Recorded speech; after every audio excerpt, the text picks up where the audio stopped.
വിശുദ്ധ മത്തായിയുടെ സുവിശേഷം 16-ാം അധ്യായം 18-ാമത്തെ വാക്യം. അവിടെ നിന്ന് വായിക്കുന്നത് എങ്ങനെയാണ്? ഞാൻ നിന്നോട് പറയുന്നു, നീ പത്രോസാണ്, ഈ പാറമേൽ എൻ്റെ സഭ ഞാൻ സ്ഥാപിക്കും, നരക കവാടങ്ങൾ അതിനെതിരെ പ്രബലപ്പെടുകയില്ല. എൻ്റെ സഭ ഞാൻ സ്ഥാപിക്കും, നരക കവാടങ്ങൾ അതിനെതിരെ പ്രബല. യേശുവിൻ്റെ സഭയെക്കുറിച്ച് യേശു തന്നെ പറയുന്ന ഒരു വചനഭാഗമാണിത്. അവിടെ സഭയെക്കുറിച്ച് യേശു പറയുന്നത് എന്താണ്? എൻ്റെ സഭ, എൻ്റെ സഭ എന്നാണ് പറയുന്നത്. യേശുവിൻ്റെ സഭയെ അത്രമാത്രം വൈകാരികമായി സ്നേഹിക്കുന്നുണ്ട്. അതുകൊണ്ട് യേശുവും സഭയും തമ്മിലുള്ള ബന്ധം ചിത്രീകരിക്കാൻ വേണ്ടി ബൈബിളിൽ പല പ്രതീകങ്ങൾ ഉപയോഗിക്കുന്നത് എല്ലാം ഗാഢമായ ബന്ധം ചിത്രീകരിക്കുന്ന പ്രതീകങ്ങളാണ്. ഇത് ക്രിസ്ത്യാനികൾ മാത്രമല്ല, എല്ലാ ജാതി മതസ്ഥരും യേശുവിൻ്റെ സഭയെക്കുറിച്ച് അറിയണമെന്ന് കർത്താവ് ആഗ്രഹിക്കുന്നത് കൊണ്ടാണ് ഇന്നിത് പറയുന്നത്. യേശുവിൻ്റെ സഭ ഒരു സംഘടനയല്ല, യേശുവിൻ്റെ സഭ ഒരു മതം അല്ല, യേശുവിൻ്റെ സഭ ഒരു ജനാധിപത്യ വ്യവസ്ഥിതികളൊക്കെ നടപ്പാക്കാനുള്ള ഒരു ജനാധിപത്യ ഇൻസ്റ്റിറ്റ്യൂഷൻ അല്ല. യേശുവിൻ്റെ സഭയെക്കുറിച്ച് യേശു പറയണത്, ഞാൻ തായ്തടിയും നിങ്ങൾ ശാഖകളുമാണ്. യേശുവും യേശുവിൻ്റെ സഭയും തമ്മിലുള്ള ബന്ധത്തെക്കുറിച്ച് ബൈബിൾ പഠിപ്പിക്കുകയാണ്. തായ്തടിയും ശാഖയും, നിങ്ങൾ ചിന്തിച്ച് നോക്കിയേ, ഈ ശാഖകളും തായ്തടിയും തമ്മിലുള്ള ബന്ധത്തിൻ്റെ പ്രത്യേകത എന്താണ്? ഭയങ്കരമായി രണ്ടും ഒന്നാണ്. അതായത് ഒരു ക്രിസ്ത്യാനിയും ക്രിസ്തുവും തമ്മിലുള്ള ബന്ധത്തെക്കുറിച്ച് പല വിധത്തിൽ ചിത്രീകരിക്കാം. ഇതൊക്കെ അതിനേക്കാളും ഉപരിയാണ് ഈ ചിത്രീകരണം. ഇപ്പം നിങ്ങൾ ചിന്തിച്ച് നോക്കിക്കേ, അതായത് ക്രിസ്ത്യാനിയും ക്രിസ്തു തമ്മിലുള്ള ബന്ധത്തെക്കുറിച്ച് വേണമെങ്കിൽ പറയാം. അതായത് യജമാനനും ദാസനും, അങ്ങനെ വേണമെങ്കിൽ പറയാം. യജമാനനും ദാസനും അങ്ങനെ വേണമെങ്കിൽ പറയാം. അപ്പനും മക്കളും അങ്ങനെ വേണമെങ്കിൽ പറയാം. അല്ലെങ്കിൽ നിങ്ങൾ എൻ്റെ പ്രതിനിധികളാണ്, യേശുവിൻ്റെ സാന്നിധ്യമാണ്, അംബാസിഡേഴ്സ് ഓഫ് ക്രൈസ്റ്റ്, യേശുവിൻ്റെ അംബാസിഡർമാരാണ് എന്ന് വേണമെങ്കിൽ പറയാം. അല്ലേ? എൻ്റെ ശിഷ്യന്മാരാണ്, അങ്ങനെ പറയാം. എന്നാൽ യേശു പറഞ്ഞിരിക്കുന്നത് എന്താ? ഇത് അതിനേക്കാളെല്ലാം ഉപരിയായൊരു ബന്ധമാണ്. ഞാൻ തായ്തടിയും നിങ്ങൾ ശാഖകളുമാണ്. ഇതാണ് യേശുവും യേശുവിൻ്റെ സഭയും തമ്മിലുള്ള ബന്ധം. ഇതാണ് യേശുവും ക്രിസ്ത്യാനികളും തമ്മിലുള്ള ബന്ധം. ഞാൻ തായ്തടിയും നിങ്ങൾ ശാഖകളുമാണ്. ഉച്ചത്തിൽ പറഞ്ഞ ഹല്ലേലൂയ. അപ്പോൾ ഈ ശാഖയുടെ മുഴുവൻ ഊർജ്ജസ്വലത എവിടെ നിന്നാണ് വരണത്? ഉറക്കെ പറ, എവിടെ നിന്നാണ് വരണത്? ഈ ശാഖയുടെ മുഴുവൻ ഊർജ്ജസ്വലതയും എവിടെ നിന്നാണ് വരുന്നത്? തായ്തടിയിൽ നിന്നാണ് വരുന്നത്. ഗവൺമെന്റിൽ നിന്നല്ല വരണത്. നല്ല സമ്പത്തും നല്ല ആരോഗ്യം ഉണ്ടാകുമ്പം അതിൽ നിന്നുണ്ടാകുന്നൊരു മാനുഷികമായ ഊർജം അല്ല അത്. എല്ലാം നമ്മൾ വിചാരിക്കുന്ന നടക്കുമ്പോൾ ഉണ്ടാകുന്നൊരു സന്തോഷം അല്ല അത്. തായ്തടിയോട് ചേർന്ന് നിൽക്കുന്ന സമയത്ത് തായ്തടിയുടെ സന്തോഷമാണ് ശാഖയിലൂടെ പ്രകാശിക്കുന്നത്. തായ്തടിയുടെ ജീവനാണ് ശാഖയിലൂടെ പ്രകാശിക്കുന്നത്. തായ്തടിയിലെ ഊർജമാണ് ശാഖയിലൂടെ വെളിപ്പെടുന്നത്. തായ്തടിയുടെ ജീവരസമാണ് ശാഖയിലൂടെ ഒഴുകുന്നത്. Price the Lord. എന്നൊക്കെ പറഞ്ഞ ഹല്ലേലൂയ, ഹല്ലേലൂയ, ഹല്ലേലൂയ, ഹല്ലേലൂയ. യേശു പറയുകയാണ്, ഞാൻ തായ്തടി, നിങ്ങൾ ശാഖകൾ. നമ്മൾ തമ്മിൽ ഇതുപോലൊരു ഭയങ്കരമായൊരു അഭേദ്യമായ ബന്ധമുണ്ട്. നമ്മുടെ സന്തോഷം എവിടെയാണപ്പോൾ? ഒരു ക്രിസ്ത്യാനിയുടെ സന്തോഷം, സഭയുടെ സന്തോഷം എവിടെയാണ്? ഉറക്കെ പറ, സഭയുടെ സന്തോഷം എവിടെയാണ്? യേശു എന്ന തായ്തടിയോട് എത്രമാത്രം ഒരു വ്യക്തി പൂർണ്ണ ഐക്യത്തിയിരിക്കണോ അത്രയും ആ വ്യക്തിക്ക് സന്തോഷം ഉണ്ടാവും. ഇല്ലെങ്കിൽ ആ വ്യക്തിയുടെ സന്തോഷം ലോകത്തിൻ്റെ സന്തോഷമാണ്. ഉറക്കെ പറഞ്ഞ hallelujah, hallelujah, hallelujah, praise the Lord. In his sufficiency I am sufficient. നമുക്ക് സംതൃപ്തി ഉണ്ടാവും, പിന്നെ കിടന്ന് വ്യഗ്രത ഉണ്ടായാല. ഇൻ ഹിസ്, അതായത് എന്നെ ശക്തനാക്കുന്നവനിലൂടെ എല്ലാം ചെയ്യാൻ എനിക്ക് കഴിയും. ആ വചനത്തെ ഒരു ഇംഗ്ലീഷ് ബൈബിളിൽ ഞാൻ വായിച്ചിരിക്കുന്നതാണ്. In his sufficiency I am sufficient. എനിക്ക് സഫിഷ്യൻ്റ്, ഞാൻ I am sufficient, I am satisfied, I am okay. കാര്യം രോഗമുണ്ട്, ഭയങ്കര ബുദ്ധിമുട്ടുണ്ട്, കടബാധ്യത എന്നൊക്കെ ഉണ്ടെങ്കിൽ ശരി, അല്ലെങ്കിൽ ചിലപ്പോൾ കഴുത്ത് പോണ ഏർപ്പാടായിരിക്കും, പക്ഷേ ഭയങ്കര ഹാപ്പി ആയിരിക്കും. In his sufficiency I am sufficient. ഇത് മനസ്സിലാക്കി തരാൻ വേണ്ടി ഞാൻ നിങ്ങൾക്കൊരു ഉദാഹരണം പറഞ്ഞു തരാം. ഉദാഹരണത്തിന് നമുക്ക് ഇവിടെ ഒരു എംബസി ഉണ്ടെന്നിരിക്കട്ടെ. ഏതാണ് എംബസി? ഒരു അമേരിക്കൻ എംബസി ഉണ്ടെന്നിരിക്കട്ടെ.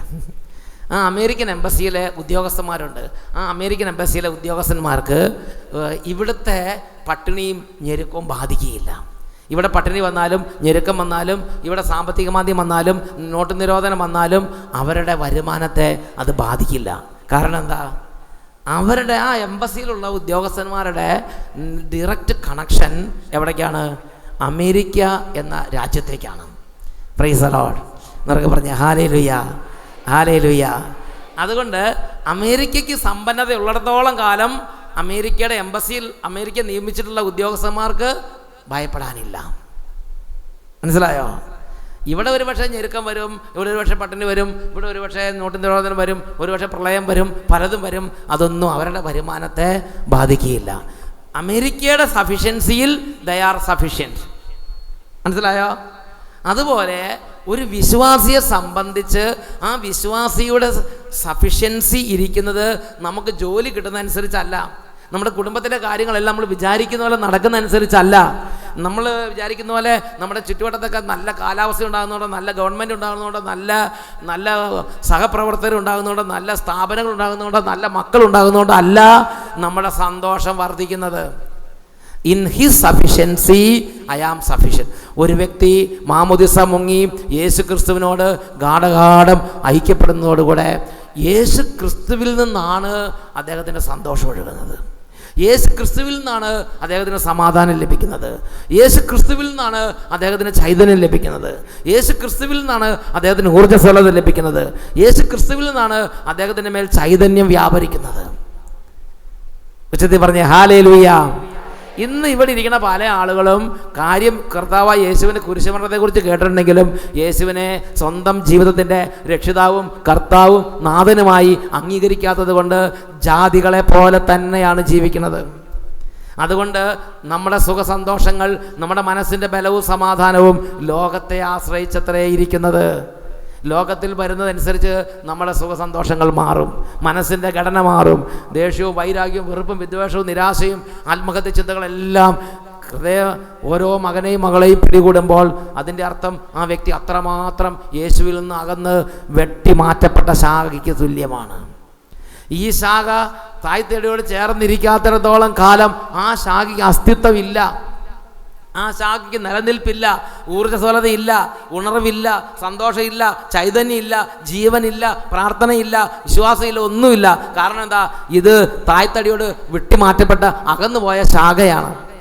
ഒരു വ്യക്തി എന്ന നിലയിൽ, ഒരു കുടുംബനാഥൻ എന്ന നിലയിൽ, ഒരു കുടുംബനാഥ എന്ന നിലയിൽ, ഒരു യുവാവ് എന്ന നിലയിൽ, ഒരു യുവതി എന്ന നിലയിൽ, മകനെ മകളെ, നിൻ്റെ ആത്മാവിൻ്റെ സ്ഥിതി ഇന്ന് ചിന്തിച്ച് നോക്ക്. നിൻ്റെ ആത്മാവിൻ്റെ സ്ഥിതി ചിന്തിച്ച് നോക്ക്. ഞാൻ പലപ്പോഴും ചിന്തിക്കാറുണ്ട്, ഞാനൊരു വൈദികനാണെങ്കിൽ പോലും ഞാൻ എപ്പോഴും ചിന്തിക്കുന്നുണ്ട്, എൻ്റെ സന്തോഷത്തിൻ്റെ അടിസ്ഥാനം എവിടെ? എൻ്റെ വിശ്വാസത്തിൻ്റെ അടിസ്ഥാനം എവിടെ? എൻ്റെ വിശ്വാസത്തിൻ്റെ അടിസ്ഥാനം എവിടെ? എൻ്റെ ക്രിസ്തീയ ജീവിതത്തിൻ്റെ അടിസ്ഥാനം എവിടെ? ഞാനൊരു വൈദികനാണ് എന്നത് വളരെ വലിയൊരു കാര്യം തന്നെ. അതിനേക്കാൾ വലിയ കാര്യമാണ് ഞാൻ മാമോദിസ മുങ്ങി യേശു ക്രിസ്തുവിനെ രക്ഷിതാവ് നാഥനുമായി സ്വീകരിച്ചിരിക്കുന്നു എന്നുള്ളത്. എൻ്റെ ക്രിസ്തീയ ജീവിതം എനിക്ക് വലുതാണ്. ഒന്ന് ചൊല്ലി പറഞ്ഞേ ഹല്ലേലൂയ. ഇവിടെ ഇരിക്കുന്ന പ്രിയ പൈതലെ, നിങ്ങൾ ചിന്തിച്ച് നോക്കിയേ, നിങ്ങളുടെ വികാരിയച്ഛൻ്റെ സ്വഭാവം മാറിയാൽ നിങ്ങളുടെ പ്രാർത്ഥന രീതി മാറും, നിങ്ങളുടെ വിശ്വാസം മാറും. ഞാൻ ഓർക്കുന്നുണ്ട്, ഒരു ദിവസം ഒരമ്മച്ചി എന്നോട് പറഞ്ഞു, എൻ്റെ അച്ഛ, ഞാൻ നല്ല മര്യാദയ്ക്ക് പള്ളിയിൽ പോയി പ്രാർത്ഥിച്ചുകൊണ്ടിരിക്കുക, എൻ്റെ വിശ്വാസം എല്ലാം പോയച്ചാന്ന് പറഞ്ഞു. ഞാൻ ചോദിച്ചു, അമ്മ എന്താ അമ്മ പ്രശ്നം? അപ്പോൾ അമ്മ പറഞ്ഞു, ഞാൻ കഴിഞ്ഞ ആഴ്ച കുമ്പസാരിച്ച അച്ഛ, ആ അച്ഛൻ ഈ ആഴ്ച വേറൊരു പെണ്ണിൻ്റെ കൂടെ പോയെന്ന് പറഞ്ഞു.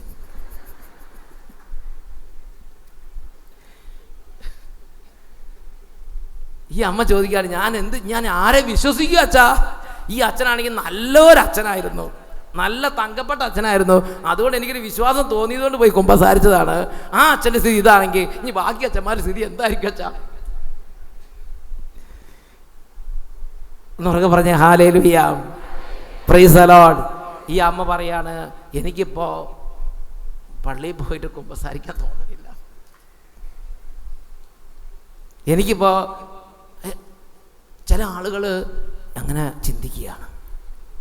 അപ്പോൾ അവരുടെ വിശ്വാസത്തിൻ്റെ അടിസ്ഥാനം എന്തായിരുന്നു എന്നുറക്കെ പറഞ്ഞ ഹല്ലേലൂയ. അല്ലെങ്കിൽ ചില അച്ഛന്മാർ മർക്കട മുഷ്ടികൾ, തോന്നിയാസികൾ നമ്മുടെ ഇടവകയിൽ, അതൊക്കെ സംഭവിക്കാം. അതിനകത്തൊന്നും വലിയ കുഴപ്പമുള്ള കാര്യമൊന്നും, വലിയ പുതുമയുള്ള കാര്യമൊന്നുമില്ല. കാരണം എന്താ, മനുഷ്യനുള്ളിടത്തോളം കാലം മാനുഷികമായ പലതരത്തിലുള്ള കാര്യങ്ങളുണ്ടാവും. Praise the Lord. ഗുണ്ടായിസോ, വാക്കുവാദോ, വാശിയോ, മാത്സര്യമോ, ഭിന്നതയോ, വിഭാഗീയതയോ, ശത്രുതയോ, കലഹമോ, വഞ്ചനയോ, ദ്രോഹമോ, ജഡികാസക്തിയോ, ദ്രവ്യാസക്തിയോ ഒക്കെ ഒരു മനുഷ്യനുള്ളിടത്തോളം, മനുഷ്യന്മാർ പ്രവേശിച്ചിട്ടുള്ള സ്ഥലങ്ങളിൽ എന്തെല്ലാം സംഭവിച്ചിട്ടുണ്ടോ അതൊക്കെ ശുശ്രൂഷ മണ്ഡലങ്ങളിൽ സംഭവിക്കാം. അപ്പോൾ നമ്മുടെ വിശ്വാസം എന്തിനെ അടിസ്ഥാനപ്പെടുത്തിയിരിക്കുന്നു? നമ്മുടെ പള്ളിയിലിരിക്കുന്ന അച്ഛൻ്റെ വിശുദ്ധിനെ അടിസ്ഥാനപ്പെടുത്തിയാണോ ഇരിക്കുന്നത്? തായ്തടിയോട് ചേർന്ന് നിൽക്കുന്ന ശാഖ പോലെ യേശുവിൽ നിന്നാണോ നമ്മുടെ വിശ്വാസത്തിൻ്റെ ചൈതന്യം ഒഴുകണത് എന്ന് ചിന്തിച്ചു നോക്കണം. ചിലപ്പോൾ ചില പള്ളിയിലൊക്കെ നല്ല വികാരിച്ചന്മാർ വരും, നല്ല തങ്കപ്പെട്ട വികാരിച്ചന്മാർ. ആ സമയത്ത് ചെറുപ്പക്കാരെല്ലാവരും കൂട്ടത്തോടെ പള്ളി വരും. ആ അച്ഛൻ പോണ വരെ പള്ളി നിറച്ചും ചെറുപ്പക്കാരായിരിക്കും, പള്ളി നിറച്ചും പ്രാർത്ഥനയായിരിക്കും, എല്ലാവരും ആത്മോസ്. അത് കഴിഞ്ഞ് കുറച്ച് കഴിയുമ്പോൾ വേറൊരു വികാരിച്ചൻ വന്ന്, ആ വികാരിച്ചൻ ഒരു കറുമുറു വികാരിച്ചനാണ്. ഒരൊറ്റ മനുഷ്യനെ അടുപ്പിക്കുകയല്ല, ഒരു കാര്യത്തിന് ഒരു സംസാരവും ഇല്ല. അദ്ദേഹം ഒരു മിസ്റ്റിക്കൽ വികാരിച്ചനാണ്. അദ്ദേഹം ഇങ്ങനെ പ്രാർത്ഥനയും അങ്ങനെയുള്ള ആരോട് ബന്ധമൊന്നും ഇല്ലാത്തൊരു വികാരിച്ചൻ വന്നു. ഉടനെ കുറേ പേര് പറയാണ്, ഈ അച്ഛനെ പഴയ അച്ഛനെ പോലൊന്നും അല്ല, മിണ്ടാട്ടവും ഇല്ല, സംസാരവും ഇല്ല, ഒരു സ്നേഹവും ഇല്ല, ഒരു മനുഷ്യപ്പറ്റും ഇല്ല, ഒന്നുമില്ലാത്ത അച്ഛനാ. അതുകൊണ്ട് ഈ അച്ഛനുള്ള പള്ളിയിൽ പോയിട്ട് കാര്യമില്ല, ഒരു അനുഭവം കിട്ടുന്നില്ല. അതുകൊണ്ട് ഇപ്പം പള്ളിയിൽ പോയിട്ട് കാര്യമില്ല, ഈ അച്ഛനുള്ള സമയത്ത് ഞാൻ പോകണില്ല, അടുത്ത അച്ഛൻ വരുമ്പോൾ പോകാം. എന്തായി? പഴയ വികാരിച്ചും പോയി, അതോടുകൂടി നമ്മുടെ വിശ്വാസവും പോയി. നമ്മുടെ വിശ്വാസ ജീവിതത്തിന്റെ അടിസ്ഥാനം എവിടെ? അച്ഛൻ്റെ നല്ല സ്വഭാവത്തിലാണോ വിശ്വാസ ജീവിതത്തിന്റെ അടിസ്ഥാനം ഇരിക്കുന്നത്?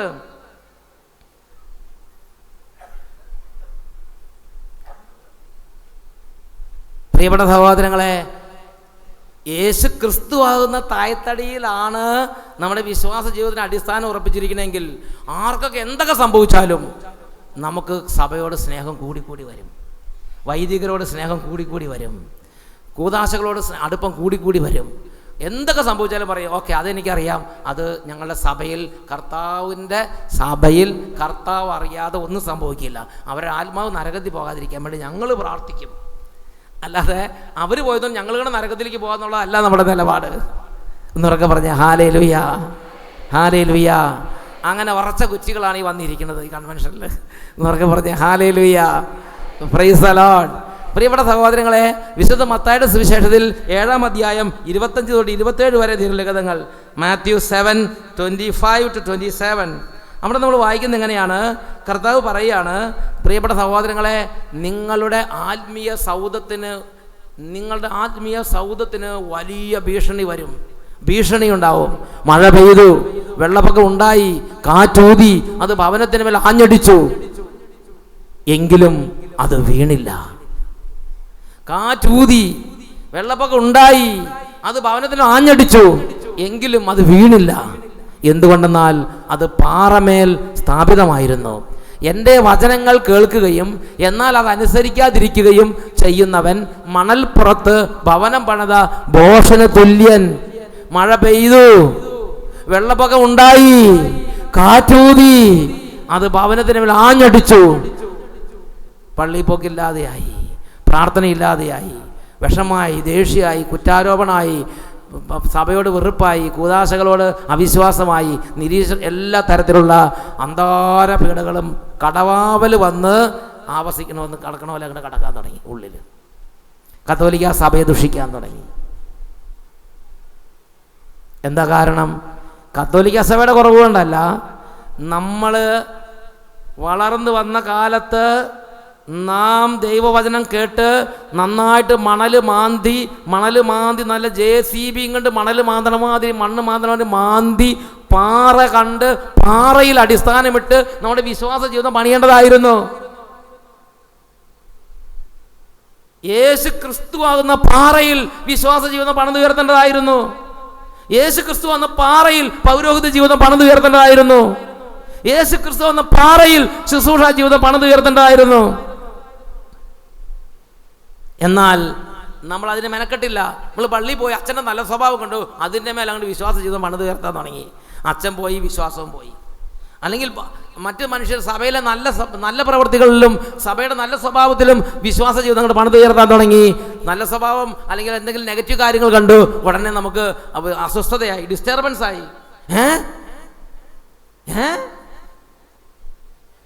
പ്രിയപ്പെട്ട സഹോദരങ്ങൾ, കാരണം നമ്മൾ മണലിൽ ഭവനം പണിത ഭോഷണം തുല്യൻ കാറ്റൂതി അത് മറിഞ്ഞു വീണു. പിന്നെ പ്രാർത്ഥിക്കാൻ പറ്റാതെയായി, പിന്നെ പള്ളി പോകാൻ പറ്റാതെയായി, പിന്നെ ദൈവത്തെ സ്നേഹിക്കാൻ പറ്റാതെയായി, പിന്നെ സഭയെ സ്നേഹിക്കാൻ പറ്റാതെയായി, പിന്നെ സമയവും കഴിവും സമ്പത്തും ഉപയോഗിച്ച് സഭയ്ക്ക് ശുശ്രൂഷ ചെയ്യാൻ പറ്റാത്ത ജീവിതങ്ങളായി നമ്മുടെ ജീവിതങ്ങൾ രൂപാന്തരപ്പെടുകയാണ്.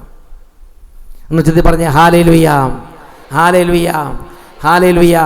പ്രിയപ്പെട്ട സഹോദരങ്ങളെ, എൻ്റെ കൂടെ അനേകം ആത്മായ സഹോദരങ്ങളുണ്ട്. ഞാൻ അവരെക്കുറിച്ച് ഇടയ്ക്ക് ചിന്തിക്കാറുണ്ട്. എൻ്റെ സ്വഭാവം നോക്കിയിട്ടാണ് ഇവർ ശുശ്രൂഷയ്ക്ക് നിൽക്കണമെങ്കിൽ ഇവർക്ക് ഒരിക്കലും ശുശ്രൂഷയിൽ ഇത്രയും കാലം പിടിച്ചു നിൽക്കാൻ സാധിക്കുമായിരുന്നില്ല.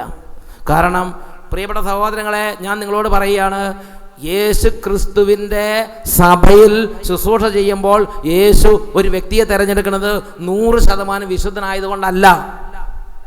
വിശുദ്ധി നോക്കിയിട്ടല്ല യേശു ഒരു ശുശ്രൂഷകനെ തിരഞ്ഞെടുക്കുന്നത്. വിശുദ്ധി നോക്കിയിട്ടല്ല ഒരു ശുശ്രൂഷകനെ കർത്താവ് അയക്കുന്നത്. വിശുദ്ധി നോക്കിയിട്ടല്ല ഒരു ശുശ്രൂഷകന് കർത്താവ് ഉയർച്ച കൊടുക്കുന്നത്. എന്നുറക്കെ പറഞ്ഞേ ഹല്ലേലൂയ. യേശു ഒരു ശുശ്രൂഷകനെ തിരഞ്ഞെടുക്കുന്നത്, യേശു ഒരു വൈദികനെ തിരഞ്ഞെടുക്കുന്നത്, യേശു തൻ്റെ സഭയിൽ ഒരു ശുശ്രൂഷകനെ നിയമിക്കുന്നത് ഒരൊറ്റ കാര്യം കൊണ്ടാണ്. യേശുവിന് ഇഷ്ടപ്പെട്ടു, യേശു നിയോഗിച്ചു. യേശുവിന് ഇഷ്ടപ്പെട്ടു, യേശു നിയോഗിച്ചു. അവർ ചിലപ്പോൾ വിശ്വാസം ഇല്ലാത്ത അച്ഛന്മാരുണ്ടായിരിക്കും, വിശ്വാസം കൂടുതലുള്ള അച്ഛന്മാരുണ്ടായിരിക്കും, സഭയെ എതിർക്കുന്നവരുണ്ടായിരിക്കും, ദുഷിക്കുന്നവരുണ്ടായിരിക്കും. അപ്സെറ്റ് ആകരുത്. എന്നുറക്കെ പറഞ്ഞേ ഹല്ലേലൂയ. കുറച്ചുകൂടെ ഉറക്കെ പറഞ്ഞേ ഹല്ലേലൂയ. മർക്കോസിൻ്റെ സുവിശേഷത്തിൽ 16-ാമത്തെ അധ്യായം, വിശുദ്ധ മർക്കോസിൻ്റെ സുവിശേഷത്തിൽ 16-ാമത്തെ അധ്യായം, 16-ാമത്തെ അധ്യായത്തിൽ 14-15 വാക്യങ്ങൾ. മർക്കോസിൻ്റെ സുവിശേഷം 16-ാം അധ്യായം 14-15 വാക്യങ്ങൾ. അവിടെ നമ്മൾ വായിക്കുന്നത് എങ്ങനെയാണ്? പിന്നീട് അവർ 11 പേർ ഭക്ഷണത്തിനിരിക്കുമ്പോൾ അവൻ അവർക്ക് പ്രത്യക്ഷപ്പെട്ടു. ഉയർപ്പിക്കപ്പെട്ടതിന് ശേഷം തന്നെ കണ്ടവരെ വിശ്വസിക്കാത്തത് നിമിത്തം അവരുടെ വിശ്വാസരാഹിത്യത്തെയും ഹൃദയ കാഠിന്യത്തെയും അവൻ കുറ്റപ്പെടുത്തി എന്ന് പറഞ്ഞതിൻ്റെ അർത്ഥം എന്താ? യേശു ജീവിച്ചിരുന്ന കാലത്ത് യേശു ഈ 12 പേരോട്, 12 പേരാണ്, ആ 12 ഒരാൾ യൂദാസ് പോയി, പിന്നെ 11 പേരുണ്ട്. ആ 11 പേരോടാണ് ഈശോ സംസാരിക്കുന്നത്. ഈ 12 പേരെ ഈശോ കൂടെ കൊണ്ടു നടന്നു. ഈശോ ഇവരോട് മാത്രമായിട്ട് ചില പ്രത്യേക വെളിപ്പെടുത്തലുകൾ കൊടുത്തു. സ്വർഗരാജ്യത്തെക്കുറിച്ച് വെളിപ്പെടുത്തി, പീഡാനുഭവത്തെക്കുറിച്ച് വെളിപ്പെടുത്തി, കുരിശുമരണത്തെക്കുറിച്ച് വെളിപ്പെടുത്തി. അതിനുശേഷം 3-ാം ഉയർക്കുമെന്ന് പറഞ്ഞു, സ്വർഗാരോഹണം ചെയ്യുന്ന കാര്യത്തെക്കുറിച്ച് പറഞ്ഞു. ഇതെല്ലാം ഈശോ ഈ 12 പേർക്ക് വെളിപ്പെടുത്തി കൊടുത്തിട്ടുള്ളതാണ്. അതിനുശേഷം ഈശോ പറഞ്ഞതുപോലെ ഉയർത്തെഴുന്നേൽക്കുക മാത്രമല്ല, ഒരുപാട് പേർക്ക് പ്രത്യക്ഷപ്പെട്ടു. ആ പ്രത്യക്ഷപ്പെട്ടവരെല്ലാം ഓടി വന്ന് ഈ 12-11 പേരോട് പറഞ്ഞു, ഞങ്ങൾ യേശുവിനെ കണ്ടു, അവൻ ഉയർത്തെഴുന്നേറ്റിരിക്കുന്നു, അവൻ പ്രത്യക്ഷപ്പെട്ടു, ഞങ്ങൾ സംസാരിച്ചു, അവന് കയ്യും കാലൊക്കെ ഉണ്ട്. ഇതൊക്കെ അവർ പറഞ്ഞു. ഈ 11 പേരുടെ സ്വഭാവം എന്താ? ഈ 11 പേരുടെ സ്വഭാവമാണ് പറയുന്നത് വിശ്വാസരാഹിത്യം. വിശ്വസിക്കണില്ല അവര്. വിശ്വാസരാഹിത്യം, ഹൃദയ കാഠിന്യം. ഈശോ ജീവിച്ചിരുന്ന കാലത്ത് ഇവരെ കാര്യമായിട്ടൊന്നും കുറ്റപ്പെടുത്തിയിട്ടില്ല. ഇവരധികം വഴക്കൊന്നും പറഞ്ഞില്ല, കുറച്ചൊക്കെ ചെറുതായിട്ടൊക്കെ പറഞ്ഞ് വിട്ടുകൊടുത്തു ചെയ്തുള്ളൂ. എന്നാൽ ഇപ്പോൾ ഉയർത്തെഴുന്നേറ്റ് ഈശോ എന്താ ഹൃദയം നുറുങ്ങി വേദനിച്ച് സംസാരിച്ചിട്ടുണ്ട്. അതാണ് അവരുടെ വിശ്വാസരാഹിത്യത്തെയും ഹൃദയ കാഠിന്യത്തെയും അവൻ കുറ്റപ്പെടുത്തി, ശാസിച്ച്. എന്നിട്ട് അടുത്ത ചെയ്യുന്നുണ്ടാ, അവൻ അവരോട് പറഞ്ഞു, നിങ്ങൾ ലോകഭംഗം പോയി പിന്നെ ഈശോ കൂടുതൽ വലിയ ദൗത്യങ്ങൾ ഏൽപ്പിക്കുകയാണ്. ആരെയും ദൗത്യങ്ങൾ ഏൽപ്പിക്കുന്നത്? ഈ വിശ്വാസരാഹിത്യവും ഹൃദയകാഠിന്യമൊക്കെ മൂത്ത് നിൽക്കണം അവർ. എന്നൊക്കെ പറഞ്ഞ ഹല്ലേലൂയ. അപ്പം നമ്മൾ പള്ളിയിൽ ചെല്ലുമ്പം അവിടെ അങ്ങനെയാണല്ലോ, അവിടെ ഇങ്ങനെയാണല്ലോ എന്ന് പറഞ്ഞ് കുറച്ച് പേരെങ്കിലും പള്ളിയിലേക്ക് പോകാതെ മാറി നിൽക്കുന്നവരുണ്ട്. എൻ്റെ പ്രിയപ്പെട്ട സഹോദരങ്ങളെ, 100% പെർഫെക്റ്റായ ഒരു ആളെ അല്ല ഈശോ നമ്മുടെ ശുശ്രൂഷയ്ക്ക് വേണ്ടി, കർത്താവിൻ്റെ ശുശ്രൂഷയ്ക്ക് വേണ്ടി നിയോഗിച്ചിരിക്കുന്നത്. ഈശോ സാധാരണക്കാരെല്ലാം തിരഞ്ഞെടുത്തു. അവരുടെ ഗ്രേറ്റ്നെസ് എന്ന് പറയുന്നത് എത്രമാത്രം തായ്തടിയോട് ചേർന്ന് നിൽക്കുന്നോ അത്രത്തോളം തായ്തടിയിൽ നിന്ന് ഊർജ്ജസ്വലതയും ചൈതന്യവും അവരിലൂടെ പ്രവഹിക്കുന്നു. വ്യക്തിപരമായ മാഹാത്മ്യം കൊണ്ടല്ല കർത്താവിൻ്റെ സഭയിലെ ശുശ്രൂഷകൾ നടന്നു പോകുന്നത് എന്ന് ഞാനും നിങ്ങൾ മനസ്സിലാക്കണം. എന്നൊക്കെ പറഞ്ഞ ഹല്ലേലൂയ.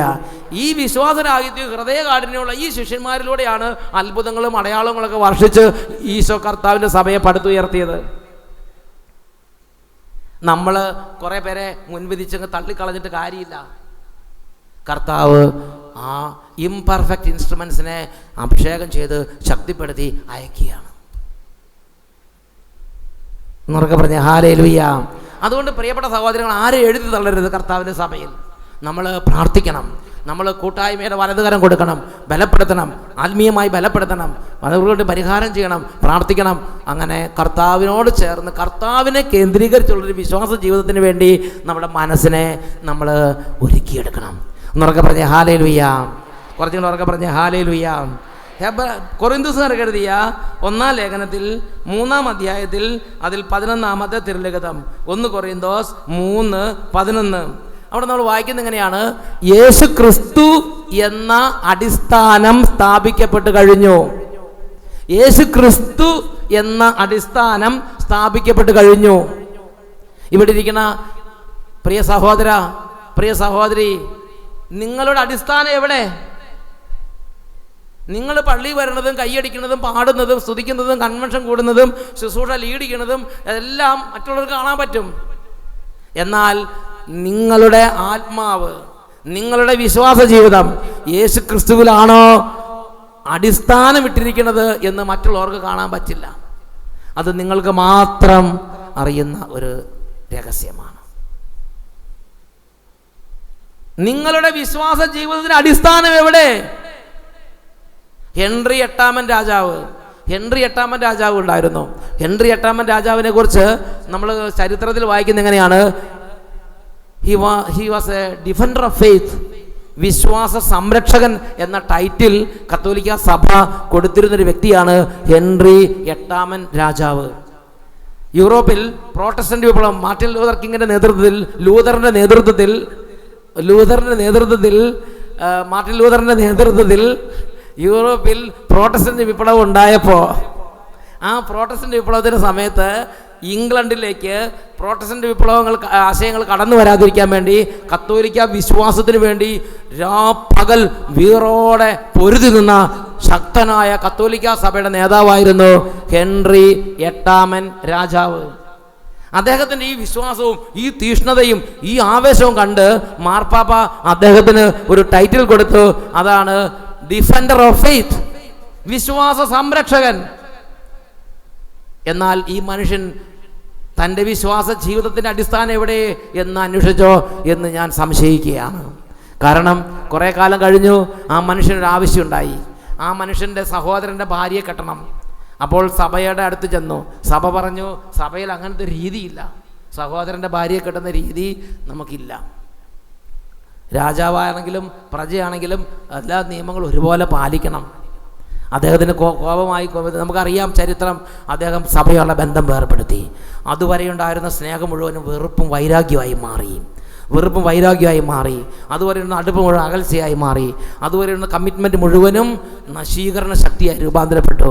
അങ്ങനെ ഇംഗ്ലണ്ടിൽ കത്തോലിക്ക സഭ നശിപ്പിക്കാൻ വേണ്ടി കച്ചകെട്ടി ഇറങ്ങിയവർ ഏറ്റവും കൂടുതൽ നാശം വധിച്ച വ്യക്തിയായി ഹെൻറി എട്ടാമൻ രാജാവ് മാറി. ആ 15-ാം നൂറ്റാണ്ടിൽ കത്തോലിക്ക സഭയെ അടിച്ചമർത്തിയിട്ട് പിന്നെ 19-ാം നൂറ്റാണ്ട് വരെ 18-ാം നൂറ്റാണ്ട് വരെ പിന്നെ കത്തോലിക്ക സഭയ്ക്ക് അവിടെ പ്രവർത്തനാനുമതി ഉണ്ടായിരുന്നില്ല ഇംഗ്ലണ്ടിൽ. എത്ര ക്രൂരമായ കൊലപാതകങ്ങൾ ഇംഗ്ലണ്ടിൽ അരങ്ങേറി. സഭ മുഴുവനും, സഭയുടെ സർവ്വ സാധനങ്ങളും ഇംഗ്ലണ്ടിൽ നിന്ന് തുടച്ചു മാറ്റാൻ വേണ്ടി കച്ചകെട്ട് ഇറങ്ങി അദ്ദേഹം പ്രവർത്തിച്ചു. അദ്ദേഹം വരുത്തിയതുപോലെ ക്ഷതം മറ്റൊരു വ്യക്തി ഇംഗ്ലണ്ടിൽ വരുത്തിയിട്ടില്ല. എന്നുറക്കെ പറഞ്ഞ ഹല്ലേലൂയ. എന്താ കാരണം? ഇപ്പം നിങ്ങൾ കൈക്കാരനായി, കപ്പ്യാരായി, വൈദികനായി, സിസ്റ്ററായി കർത്താവിൻ്റെ സഭയെ സേവനം ചെയ്തുകൊണ്ടിരിക്കുകയാണ്. ഇന്നല്ലെങ്കിൽ നാളെ നിങ്ങളുടെ വിശ്വാസ ജീവിതത്തിൻ്റെ, പൗരോഹിത്യ ജീവിതത്തിൻ്റെ, സമർപ്പിത ജീവിതത്തിൻ്റെ, ശുശ്രൂഷ ജീവിതത്തിൻ്റെ അടിസ്ഥാനം കർത്താവിലല്ല വെച്ചിട്ടുള്ളെങ്കിൽ ഇന്നല്ലെങ്കിൽ നാളെ നിങ്ങളുടെ ഈ കമ്മിറ്റ്മെൻറ്റ്, നിങ്ങളുടെ ഈ ആവേശം, നിങ്ങളുടെ ഈ സ്നേഹം വിഷമായി രൂപാന്തരപ്പെടും. ഇന്ന് നിങ്ങൾ കർത്താവിൻ്റെ സഭയ്ക്ക് വേണ്ടി അധ്വാനിക്കേണ്ട 10 ഇരട്ടി ശക്തി നിങ്ങൾ അത് നശിപ്പിക്കാൻ വേണ്ടി നിങ്ങൾ കർത്താവിൻ്റെ സഭയ്ക്കെതിരെ ഉപയോഗിക്കും. കാരണം നിങ്ങൾക്ക് മാനദണ്ഡമില്ല, അടിസ്ഥാനമില്ല. പ്രിയപ്പെട്ട സഹോദരരെ, അങ്ങനത്തെ ഒരു ദുരന്തമായി മാറാൻ പോവുകയാണോ എന്ന് ചിന്തിക്കണം. ഇന്ന് കേരളത്തിൽ നമ്മൾ അങ്ങോട്ടും ഇങ്ങോട്ടും നോക്കിയാൽ വിവിധ ജീവിതാന്തത്തിൽപ്പെട്ടവരുടെ ഓരോ പെരുമാറ്റങ്ങൾ നിങ്ങൾ നിരീക്ഷിച്ച് നോക്കുക. മിന്നുന്നതെല്ലാം പൊന്നാണെന്ന് വിചാരിക്കരുത്. അടിസ്ഥാനം അനുസരിച്ച് പെരുമാറാൻ പറ്റുള്ളൂ, അടിസ്ഥാനം അനുസരിച്ചാണ് നിലപാടുണ്ടാവുള്ളൂ. മണലിൽ ഭവനം പണിതവർ എന്തെങ്കിലും കാര്യങ്ങൾ കാണുമ്പോൾ അത് തങ്ങൾക്ക് നിരക്കാത്തതാണെങ്കിൽ അതിനനുസരിച്ച് അവർ സഭയുടെ നാശത്തിന് വേണ്ടി വഴിയൊരുക്കും. ആഴത്തിൽ മണൽ മാന്തി കുഴിച്ച് യേശു വന്ന പാറമേൽ അടിസ്ഥാനം ഇടുന്ന പണിതവരുണ്ട്. അവർ സഹിച്ചും ക്ഷമിച്ചും അനുസരിച്ചും സ്നേഹിച്ചും പരിശുദ്ധാത്മാവിൻ്റെ ആഗമനം വഴി സഭ നവീകരിക്കപ്പെടാൻ വേണ്ടി പരിശുദ്ധാത്മാവിന് വേണ്ടി കാത്തിരിക്കുകയാണ്. എന്നുറക്കെ പറഞ്ഞേ ഹല്ലേലൂയ. കുറച്ചുകൂടെ ഉറക്കെ പറഞ്ഞേ ഹല്ലേലൂയ, ഹല്ലേലൂയ, ഹല്ലേലൂയ. പ്രിയപ്പെട്ട സഹോദരങ്ങളെ, അതുകൊണ്ട് നമ്മളുടെ വിശ്വാസ ജീവിതത്തിൻ്റെ അടിസ്ഥാനം എവിടെ എന്ന് ചിന്തിക്കണം. ഹെൻറി 8 രാജാവ് അധ്വാനിച്ചു. അദ്ദേഹത്തിൻ്റെ തിരുസഭാ സ്നേഹത്തിൻ്റെ അടിസ്ഥാനം അദ്ദേഹത്തിൻ്റെ തന്നെ ചില സങ്കല്പങ്ങളായിരുന്നിരിക്കാം, അല്ലെങ്കിൽ സ്വാർത്ഥതയായിരുന്നിരിക്കാം, അല്ലെങ്കിൽ തന്നിഷ്ടമായിരുന്നിരിക്കാം, അല്ലെങ്കിൽ ജനങ്ങളിൽ നേടുന്ന പ്രോത്സാഹനമായിരുന്നിരിക്കാം. അങ്ങനെ വളരെ കാലം മുന്നോട്ട് പോയി. എന്നാൽ ആ മനുഷ്യൻ അറിഞ്ഞില്ല, ഞാൻ എൻ്റെ സ്വന്തം ജഡത്തിൻ്റെ ശക്തി കൊണ്ടാണ് സഭയെ ശുശ്രൂഷിച്ചു കൊണ്ടിരിക്കുന്നതെന്ന്. ഗലാത്യ ലേഖനം 6 അധ്യായം 6-7 തിരുലിഖിതങ്ങൾ വചനം പഠിപ്പിക്കുകയാണ്. നിങ്ങൾക്ക് വ്യാമോഹം വേണ്ട, ദൈവത്തെ കബളിപ്പിക്കാനാവുകയില്ല. ഗലാത്യ ലേഖനം 6 അധ്യായം 7-8 വാക്യങ്ങൾ. നിങ്ങൾക്ക് വ്യാമോഹം വേണ്ട, ദൈവത്തെ കബളിപ്പിക്കാനാവുകയില്ല. മനുഷ്യൻ വിതയ്ക്കുന്നത് തന്നെ കൊയ്യും. സ്വന്തം ജഡത്തിനായി വിതയ്ക്കുന്നവൻ ജഡത്തിൽ നിന്ന് നാശം കൊയ്തെടുക്കും. ആത്മാവിനായി വിതയ്ക്കുന്നവനാകട്ടെ ആത്മാവിൽ നിത്യജീവൻ കൊയ്തെടുക്കും. പ്രിയപ്പെട്ട സഹോദരങ്ങളെ, നിങ്ങളുടെ തിരുസഭാ സ്നേഹത്തിൻ്റെ അടിസ്ഥാനം എന്ത്? നിങ്ങൾ പള്ളിയിൽ പോകുന്നതിൻ്റെ അടിസ്ഥാനം എന്ത്? ഞാനൊരു ദിവസം ഒരു ഇടവക ദേവാലയത്തിൽ ചെന്നു. ആ ഇടവക ദേവാലയത്തിൽ ഇതുപോലൊരു കൺവെൻഷന് ചെന്നതാണ്. അവിടെ എൻ്റെ വളരെ വേണ്ടപ്പെട്ട ഒരു ബന്ധുവിനെ കണ്ടു. ആ ബന്ധു, ഞാനും വലിയ പരിചയമില്ല, ജീവിതത്തിൽ ആദ്യമായിട്ട് ഞങ്ങൾ തമ്മിൽ അധികം കണ്ടുമുട്ടുന്നത്. ബന്ധുക്കളുടെ അടുത്തേക്ക് അധികം പോകാറില്ല. അപ്പോൾ ആ ബന്ധു ഭയങ്കര ആക്റ്റീവായിട്ട് പ്രവർത്തിച്ചുകൊണ്ടിരിക്കുകയാണ്. പ്രിയപ്പെട്ട സഹോദരങ്ങളെ, കുറേ നാൾ അപ്പോൾ എനിക്ക് വലിയ സന്തോഷമായി. ഞാൻ വികാരിച്ചിനോട് ചർച്ച, ഇദ്ദേഹം ഇവിടെ പള്ളിയിൽ വികാരിച്ചും പറഞ്ഞു, ഈ പള്ളിക്ക് വേണ്ടി ചത്ത് പണിയെടുക്കുന്നൊരു മനുഷ്യനാണ്. രാവിലെ വന്ന രാത്രി 12 മണി വരെ ചത്ത് പണിയെടുക്കുക വെച്ചാന്ന് പറഞ്ഞു. അപ്പോൾ എനിക്ക് സന്തോഷമായി. ഞാൻ പറഞ്ഞു, ഇത് നല്ലൊരു കാര്യമാണ്, ദൈവത്തിൻ്റെ അനുഗ്രഹമാണെന്നൊക്കെ പറഞ്ഞിട്ട് ഞാൻ പോന്നു. ഒരു 8-10 മാസങ്ങൾ കഴിഞ്ഞപ്പോൾ പ്രിയപ്പെട്ട സഹോദരങ്ങളെ, ആ മനുഷ്യൻ്റെ ഒരു ഫോൺ കോൾ വന്നു. അച്ഛന് പറ്റുമെങ്കിൽ ഇടപെട്, ഇല്ലെങ്കിൽ ഞാൻ വല്ല രജിസ്റ്റർ ഓഫീസിൽ വെച്ച് കല്യാണം നടത്തുമെന്ന് പറഞ്ഞു. ഞാൻ ചോദിച്ചു, എന്താ ഇപ്പോൾ ഇത്ര ശോഭിക്കാൻ എന്താ കാര്യം ഉണ്ടായത്, എന്താ വിഷയം എന്ന് ചോദിച്ചു. അപ്പോഴാണ് എനിക്ക് കാര്യം മനസ്സിലായത്. അദ്ദേഹത്തിൻ്റെ മക്കളുടെ കല്യാണ സംബന്ധമായ വിഷയമാണ്. ഒരു മകൾക്കോ മകനോ ആർക്കോ ഒരാൾക്ക് കല്യാണം വന്നപ്പോൾ വികാരിച്ചിൻ്റെ അടുത്ത് വന്നു. അപ്പം വിദേശ രാജ്യത്ത് എവിടെയാണ് പെട്ടെന്ന് ആ ചെറുക്കൻ വരുമ്പോഴോ അല്ലെങ്കിൽ പെണ്ണ് വരുമ്പോഴോ പെട്ടെന്ന് കല്യാണം നടക്കണം. അപ്പോൾ ഒരു പ്രീകാന കോഴ്സ്, ലെറ്റർ, അങ്ങനത്തെ ഏർപ്പാടൊക്കെ ഉണ്ട്. അപ്പോൾ വികാരിച്ചൻ പറഞ്ഞ ഒരു പ്രീകാന കോഴ്സോ ലെറ്ററോ അല്ലെങ്കിൽ ബിഷപ്പിൻ്റെ ലെറ്ററോ അങ്ങനെ എന്തെങ്കിലും ഒരു സംഗതി വേണം. അപ്പോൾ ഈ ചേട്ടൻ പറഞ്ഞു, അച്ഛൻ എന്നെ അറിയാവുന്നതല്ലേ, എൻ്റെ കുടുംബത്തെ അറിയാവുന്നതല്ലേ, എൻ്റെ മക്കളെ അറിയാവുന്നതല്ലേ, അതിന് ആവശ്യമില്ല, പ്രീകാനയ്ക്കൊന്നും നേരെയില്ല, പെട്ടെന്ന് അതൊന്ന് പെട്ടെന്നൊന്ന് ശരിയാക്കി തരണം. അച്ഛൻ പറഞ്ഞു, കാര്യമൊന്നും കുഴപ്പമില്ല, അതെനിക്കറിയാവുന്നതാണ്, പക്ഷെ എന്നാലും അത് ഇങ്ങനെയൊക്കെ പേപ്പറുകളൊക്കെ ക്ലിയർ ആക്കുകയാണെങ്കിൽ വേറെ അപവാദങ്ങളൊന്നും ഇല്ലാതിരിക്കും. അതുകൊണ്ട് പക്ഷേ എന്താണെന്നറിയില്ല, അച്ഛനുമായിട്ട് പിണങ്ങി. ഈ ചേട്ടൻ പറഞ്ഞു, ഞാൻ ഇത്ര ആത്മാർത്ഥമായി പണിതിട്ടെ എൻ്റെ ഒരു കല്യാണം വന്നപ്പോൾ അച്ഛൻ സഹകരിക്കുന്നില്ല. വിഷമായി, ദേഷ്യമായി, അന്ന് വരെ ഉണ്ടായിരുന്ന സ്നേഹം മുഴുവൻ അങ്ങോട്ട് പോയി, വെറുപ്പായി. അവർക്ക് പറഞ്ഞ ഹല്ലേലൂയ. എന്നിട്ട് പറയാണ്, വേണ്ടി വന്നാൽ ഞാൻ രജിസ്റ്റർ ഓഫീസിൽ വെച്ച് കെട്ടുവച്ചാന്ന് പറഞ്ഞു, കെട്ടിക്കുമെന്ന് പറഞ്ഞു. ഞാൻ പറഞ്ഞു, ഒരു കത്തോലിക്കിന് പറയാവുന്ന വാക്കാണ് ഇതൊക്കെ, എന്താ ഈ പറയണത്, വിശ്വാസിയല്ലേ എന്ന് പറഞ്ഞു. വിശ്വാസമൊക്കെ ശരി തന്നെ, പക്ഷേ ഇങ്ങനെയല്ലേ പെരുമാറണത്. ഞാൻ ചോദിച്ചു, എന്താ ഉണ്ടായത്, ഇതൊക്കെ ന്യായമായ കാര്യമല്ലേ, അതുകൊണ്ട് എന്താ തെറ്റ്? അപ്പോൾ പ്രിയപ്പെട്ട സഹോദരങ്ങളെ, ഞാൻ ചിന്തിക്കുകയായിരുന്നു 6 മാസം മുമ്പ് രാവിലെ വന്ന രാത്രി 12 മണി വരെ സഭയ്ക്ക് വേണ്ടി അധ്വാനിച്ചിരുന്ന ആളാണ്. 6 മാസം കഴിഞ്ഞ് സ്വന്തം കാര്യം നടക്കാതെ വന്നപ്പോൾ എന്തായി? നമ്മൾ വിചാരിക്കുന്ന പോലെ നമ്മുടെ കാര്യങ്ങൾ നടത്തി തരാതെ വന്നപ്പോൾ എന്തായി? വെറുപ്പായി, ദേഷ്യമായി, പള്ളി പോകാതെ, കുർബാനയ്ക്ക് പോകാതെ, പ്രാർത്ഥിക്കാതെ, കുമ്പസാരിക്കാതെയായി, സഭാവിരോധിയായി. ഇന്നത്തെ നിങ്ങളുടെ സ്നേഹമെല്ലാം നാളത്തെ വിഷമായി മാറും മണലിൽ ഭവനം പണിതവരാണെങ്കിൽ. സഭാ ചരിത്രം മുഴുവൻ എടുത്ത് പരിശോധിച്ച് നോക്കുക. എന്നൊക്കെ പറഞ്ഞ് ഹല്ലേലൂയ. ചില അച്ഛന്മാരെല്ലാം ആത്മാർത്ഥമായി തുടക്കകാലത്ത് അങ്ങോട്ട് ചത്ത് പണിയെടുക്കും. പക്ഷേ ഫൗണ്ടേഷൻ യേശുവിലെന്നറിയാതെ പിന്നെ കുറച്ച് കഴിഞ്ഞ് പ്രായമായി കഴിയുമ്പം സഭയ്ക്കെതിരായി പ്രസംഗിക്കാനും എഴുതാനും അങ്ങോട്ട് തുടങ്ങും. എത്രയോ പേരുടെ പുസ്തകങ്ങളും അത് തൻ്റെ തന്നെ ആധ്യാത്മിക ജീവിതത്തിൽ യേശു ക്രിസ്തു എന്ന പാറമേൽ അടിസ്ഥാനമില്ലാത്തതിൻ്റെ കേടാണത്.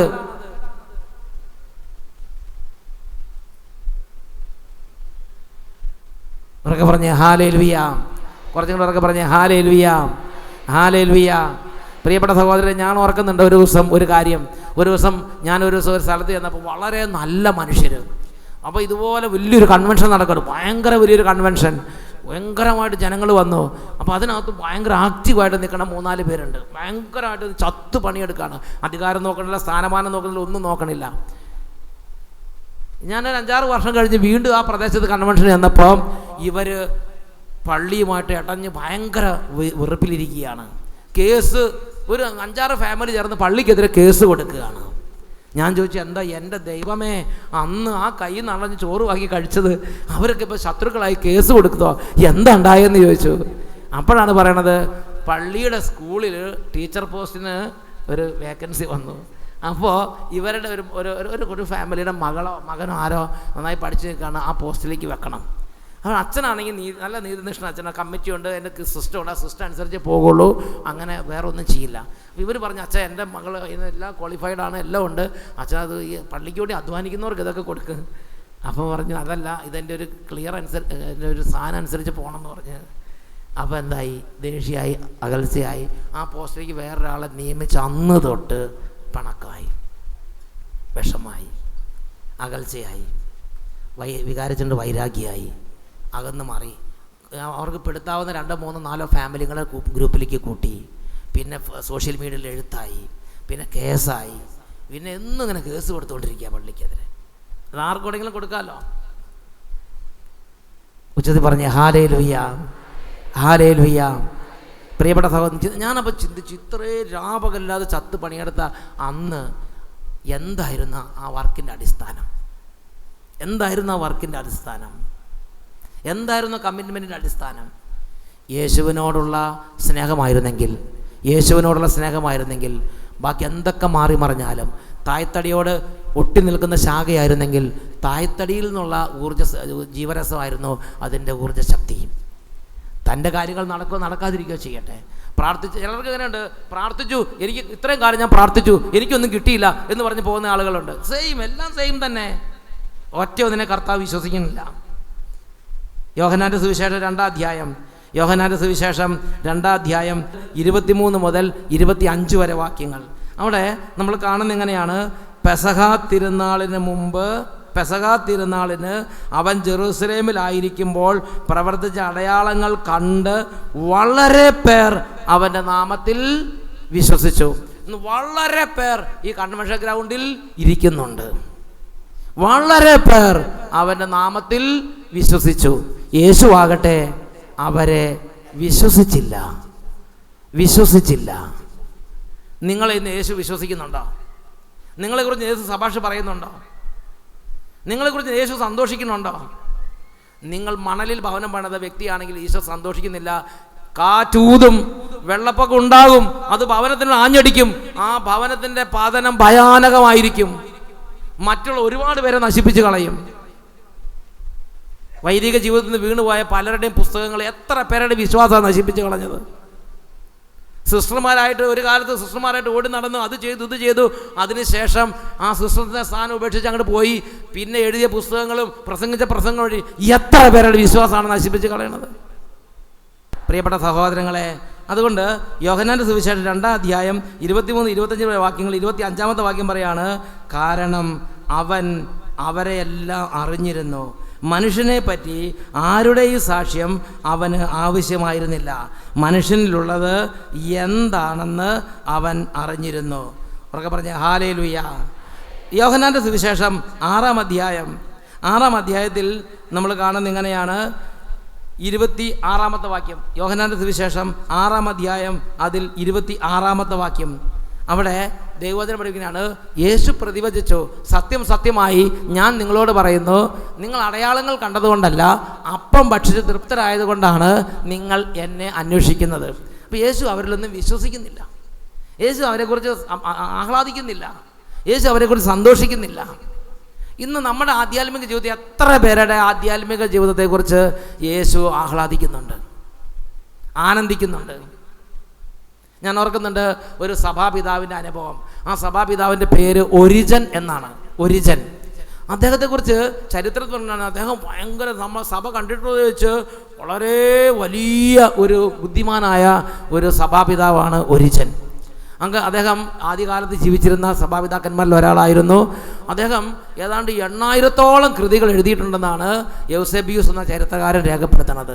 സെൻറ്റ് ജെറോം പറയണത് ഏതാണ്ട് 6,000-ഓളം കൃതികൾ അദ്ദേഹം എഴുതിയിട്ടുണ്ടെന്ന് സെൻറ്റ് ജെറോം അദ്ദേഹത്തെക്കുറിച്ച് പറയുന്നുണ്ട്. എന്തായാലും വളരെയധികം കൃതികൾ എഴുതിയിരുന്ന മനുഷ്യനാണ്. അദ്ദേഹത്തിൻ്റെ ആ ബുദ്ധി വൈഭവം കൊണ്ട് 18-ാമത്തെ വയസ്സിൽ അലക്സാണ്ട്രിയൻ സ്കൂളിൻ്റെ തലവനായി നിയമിതനായി. അലക്സാണ്ട്രിയൻ സ്കൂൾ എന്ന് പറഞ്ഞാൽ അന്ന് പ്രധാനമായിട്ട് 7 സഭാ കേന്ദ്രങ്ങളുണ്ടായിരുന്നു. ജെറൂസലം, അന്ത്യോക്യ, അലക്സാണ്ട്രിയ, റോം, ഇങ്ങനെ ഒരു 7 കേന്ദ്രങ്ങളുണ്ടായിരുന്നു. അതിൽ അലക്സാണ്ട്രിയൻ സ്കൂൾ ജെറൂസലം സ്കൂൾ പോലെ തന്നെ അലക്സാണ്ട്രിയൻ സ്കൂൾ വളരെ പ്രധാനപ്പെട്ട ഒരു സ്ഥലമായിരുന്നു. എന്നുറക്കെ പറഞ്ഞേ hallelujah, hallelujah, praise the Lord. പ്രിയപ്പെട്ട സഹോദരങ്ങളെ, 18-ാമത്തെ വയസ്സിൽ ആ സർവകലാശാലയുടെ ടോപ്പ് ഓഫീസറായിട്ട്, അല്ലെങ്കിൽ ടോപ്പ് മനുഷ്യനായിട്ട് അദ്ദേഹം അദ്ദേഹത്തിൻ്റെ കാലത്ത് ജെറൂസലേം അല്ലെങ്കിൽ അലക്സാണ്ട്രിയൻ സ്കൂള് ഏറ്റവും ടോപ്പിൽ എത്തിച്ചേർന്നു. പ്രിയപ്പെട്ട സഹോദരൻ, അദ്ദേഹത്തിൻ്റെ ശിഷ്യന്മാർ ഒരുപാട് പേര് ബിഷപ്പുമാരും വളരെ ശ്രേഷ്ഠരായ ശുശ്രൂഷകരുമായിട്ട് സഭയിൽ മാറിയിട്ടുണ്ട്. അങ്ങനെ അദ്ദേഹം കർത്താവിൻ്റെ സഭയെ ശക്തമായി അദ്ദേഹത്തെക്കുറിച്ച് നമ്മുടെ ചേടിയത്തച്ഛൻ എന്ന് പറഞ്ഞ അച്ഛൻ, സഭാചരിത്രത്തിൻ്റെ ഒരു പ്രധാന ഒരു ജ്ഞാനിയായ അച്ഛനാണ് ചേടിയത്തച്ഛൻ. ചേടിയത്തച്ഛൻ്റെ പുസ്തകത്തിൽ അദ്ദേഹത്തിന് രേഖപ്പെടുത്തി എങ്ങനെയാണ്, അദ്ദേഹത്തിൻ്റെ ജീവിതത്തിൽ ഒരിക്കൽ പോലും അദ്ദേഹം കട്ടിലെ കിടന്നുറങ്ങിയിട്ടില്ല. തറയിൽ മാത്രം കിടന്നുറങ്ങിയൊരു മനുഷ്യനാണ് ഈ വലിയ ഒരിജൻ എന്ന ഈ സഭാപിതാവ്. അദ്ദേഹത്തിൻ്റെ ജീവിതത്തിൽ ഒരു ജോഡി ഡ്രസ്സ്, ഒരു ജോഡി ചെരുപ്പ്, ഈ ബൈബിളിൽ പറഞ്ഞിരിക്കുന്ന പോലെ ലളിത ജീവിതം നയിച്ച ഒരു മനുഷ്യനാണ് അദ്ദേഹം. ഉറക്കെ പറഞ്ഞേ ഹല്ലേലൂയ, ഹല്ലേലൂയ. പ്രിയപ്പെട്ട സഹോദരങ്ങളെ, അങ്ങനെ അദ്ദേഹം വളരെ സ്തുത്യർഹമായി സഭയിൽ ശുശ്രൂഷ ചെയ്തു വരുമ്പോൾ കുറച്ച് പേര് അദ്ദേഹത്തിനെതിരെ തിരിഞ്ഞു. കുറേ പേര് വൈരാഗ്യവും വെറുപ്പുള്ളവരായി മാറി. കുറേ പേര് അദ്ദേഹത്തിൻ്റെ നാശത്തിന് വേണ്ടി, അതായത് അദ്ദേഹത്തെ സ്നേഹിക്കുന്ന വളരെയധികം ആളുണ്ടായിരുന്നു, അതുപോലെ തന്നെ അദ്ദേഹത്തെ വെറുക്കുന്ന കുറേ പേര് അസൂയാലുക്കളായിട്ടുണ്ടായിരുന്നു. എന്തായാലും ശരി, അവർ അദ്ദേഹത്തിന് നിരന്തരം ബുദ്ധിമുട്ടുണ്ടാക്കിക്കൊണ്ടിരുന്നു. അതിൽ കുറേ പേര് തിരുസഭ വേണ്ട അധികാര സ്ഥാനങ്ങളിൽ എത്തിച്ചേർന്നു. അദ്ദേഹത്തെ അലക്സാണ്ട്രിയൻ സ്കൂളിൻ്റെ പ്രധാന സ്ഥാനത്ത് നിന്ന് അദ്ദേഹത്തെ നീക്കം ചെയ്തു, തരം താഴ്ത്തി. അദ്ദേഹത്തെ നാട് കടത്താനായിട്ട് ഉത്തരവിട്ടു. അദ്ദേഹം ഒരു വാക്ക് പോലും അദ്ദേഹം മറുത്തു പറയാതെ അദ്ദേഹത്തിൻ്റെ ഏതാനും പുസ്തകങ്ങളെടുത്ത് അദ്ദേഹത്തിൻ്റെ തോൾസഞ്ചി എടുത്ത് അദ്ദേഹം ആ നാട് വിട്ടുപോവുകയാണ്. പ്രിയപ്പെട്ട സഹോദരങ്ങളെ, അദ്ദേഹം പഠിപ്പിച്ചിരുന്ന ഒരു പ്രബോധനമുണ്ട്. തിരുവചനങ്ങൾക്കും ശ്ലൈഹിക പാരമ്പര്യങ്ങൾക്കും യോജിക്കാത്തതൊന്നും നിരക്കാത്തതൊന്നും സത്യമായി അംഗീകരിക്കരുത് എന്ന് പറഞ്ഞാൽ, ഒരു ബിഷപ്പ് പറയുന്നതിനെതിരായിട്ട് നമ്മൾ പോകരുത്. ദൈവവചനത്തിനും ശ്ലീഹന്മാരുടെ പാരമ്പര്യങ്ങൾക്കും നിരക്കാത്തതൊന്നും അംഗീകരിക്കരുത്. ഇതാണ് അദ്ദേഹത്തിലൂടെ പരിശുദ്ധാത്മാവ് നൽകിയ പ്രബോധനം. പ്രിയപ്പെട്ട സഹോദരൻ, ഇങ്ങനെ നിരന്തരം പ്രബോധിപ്പിച്ച അദ്ദേഹത്തെയാണ് ബിഷപ്പ് അദ്ദേഹത്തെ നീക്കം ചെയ്തു, തരം താഴ്ത്തി. അദ്ദേഹം പ്രദേശത്ത് ഏറ്റവും ടോപ്പായ ഒരു മനുഷ്യനായിരുന്നു. അദ്ദേഹം തരം താഴ്ത്തി, ഡീഗ്രേഡ് ചെയ്തു, നാണം കെടുത്തി, അവിടെ നിന്ന് നാട്ടിൽ നിന്ന് നാടുകടത്തി. അപ്പോഴൊക്കെ അദ്ദേഹം പറഞ്ഞുകൊണ്ടിരുന്നത് ബിഷപ്പ് പറയണത് അനുസരിക്കുക, ബിഷപ്പ് പറയണത് അനുസരിക്കുക, സഭയെ അനുസരിക്കുക, ദൈവവചനത്തെ മാനിക്കുക, ദൈവത്തിൻ്റെ സഭയ്ക്ക് നിങ്ങൾ ദ്രോഹമൊന്നും ചെയ്യരുത്. ഒന്ന് ചെത്തി പറഞ്ഞേ ഹല്ലേലൂയ. വേണമെങ്കിൽ നമ്മുടെ കാര്യം നടക്കാതെ പറയുമ്പോൾ ഇംഗ്ലാവ് വിളിച്ച് ഭയങ്കരമായിട്ട് ബഹളം ഉണ്ടാക്കി അതും ചെയ്ത് ഇതും ചെയ്ത് സഭയ്ക്ക് ആവശ്യത്തിന് അനർത്ഥങ്ങൾ വരുത്തി വെക്കാം. അദ്ദേഹം പറഞ്ഞു, സഭയ്ക്ക് എന്തെങ്കിലും കേടുണ്ടെങ്കിൽ പരിശുദ്ധാത്മാവിൻ്റെയാണ് സഭ, പരിശുദ്ധാത്മാവ് സഭയെ നവീകരിച്ചു കൊള്ളും. അദ്ദേഹത്തിന് കുറച്ച് വേദനയും കഷ്ടതയും വന്നു. അദ്ദേഹം അത് കർത്താവ് അനുവദിച്ചതായിട്ട് അദ്ദേഹം സ്വീകരിച്ചു. എന്നുറക്കെ പറഞ്ഞ ഹല്ലേലൂയ. അങ്ങനെ 68-ാമത്തെ വയസ്സിൽ അദ്ദേഹത്തിന് പല ആരോപണങ്ങൾ വന്നു. പ്രത്യേകിച്ച് വിശുദ്ധ ലിഖിതങ്ങളിലെ ചില വചനങ്ങളൊക്കെ അക്ഷരാർത്ഥത്തിൽ അദ്ദേഹം പ്രാക്ടീസ് ചെയ്തു എന്ന് പറഞ്ഞ് അദ്ദേഹത്തിനെതിരെ കിംവദന്തികളൊക്കെ പ്രചരിപ്പിച്ചു. പ്രിയപ്പെട്ട സഹോദരങ്ങളെ, സത്യമാണെന്ന് നുണയാണെന്ന് ആർക്കറിയാം. എന്തായാലും ശരി, കുറേ അസത്യങ്ങളും കുറേ അസൂയ എല്ലാം അദ്ദേഹത്തിനെതിരെ പ്രചരിച്ചിട്ടുണ്ട്. എന്തായാലും ശരി, അദ്ദേഹം 68-ാമത്തെ വയസ്സിൽ അന്യനാട്ടിൽ ടയർ എന്ന് പറഞ്ഞ രാജ്യത്ത് ജയിലിൽ കടന്ന് പീഡനമേറ്റ് അദ്ദേഹം മരിക്കുകയാണ്. അദ്ദേഹം അങ്ങ് മരിക്കുമ്പോഴും അദ്ദേഹത്തിന് പറയാനുള്ളത്, ദൈവവചനത്തിനും തിരുസഭയുടെ അധികാരികൾക്കും നിരക്കാത്തതൊന്നും നിങ്ങൾ ചെയ്യരുത്. തിരുസഭയുടെ അധികാരികൾ നിങ്ങൾ മാനിക്കുക, ശ്ലീഹന്മാരുടെ പാരമ്പര്യം നിങ്ങൾ മാനിക്കുക, സഭയിലെ ബിഷപ്പ് സ്ഥാനത്ത് നിങ്ങൾ മാനിക്കുക. ആ ബിഷപ്പ് സ്ഥാനത്ത് ഇരിക്കുന്നവർക്ക് ചിലപ്പോൾ ചില തെറ്റുകളും കുറ്റങ്ങളും ഉണ്ടായിരിക്കാം. വൈദിക സ്ഥാനത്ത് ഇരിക്കുന്നവർക്ക് ചില തെറ്റുകളും കുറ്റങ്ങളും ഉണ്ടായിരിക്കാം. ഓക്കെ, പക്ഷേ അദ്ദേഹം പറഞ്ഞു, എനിക്ക് എന്തെങ്കിലും അവരിൽ നിന്ന് മുറിവോ വേദനയോ വന്നിട്ടുണ്ടെങ്കിൽ എൻ്റെ നല്ല ദൈവം സ്വർഗത്തിൽ എനിക്ക് പ്രഭയുള്ള കിരീടം തരാൻ വേണ്ടി എനിക്ക് സഹനം അനുവദിച്ചു എന്ന് ഞാൻ കണക്കാക്കുന്നുള്ളൂ. കർത്താവിൻ്റെ സഭയിൽ സംഭവിക്കുന്ന ഓരോ കാര്യത്തെയും, അദ്ദേഹത്തിൻ്റെ വിശ്വാസ ജീവിതത്തിൽ സംഭവിക്കുന്ന ഓരോ കാര്യത്തെയും അദ്ദേഹം വിശ്വാസത്തിൻ്റെ വെളിച്ചത്തിൽ കണ്ടു. എന്നുറക്കെ പറഞ്ഞ ഹല്ലേലൂയ. അപ്പം അദ്ദേഹത്തിൻ്റെ പേഴ്സണൽ ലൈഫ് ഞാൻ ചിന്തിച്ചു നോക്കി. എത്രയോ ഉന്നതനായ വ്യക്തി, എത്രയോ വലിയ പണ്ഡിതൻ, എത്രയോ തലമുറകൾക്ക് പരിശീലനം നൽകിയവൻ, എത്രയോ ആദരിക്കപ്പെടേണ്ട വ്യക്തി.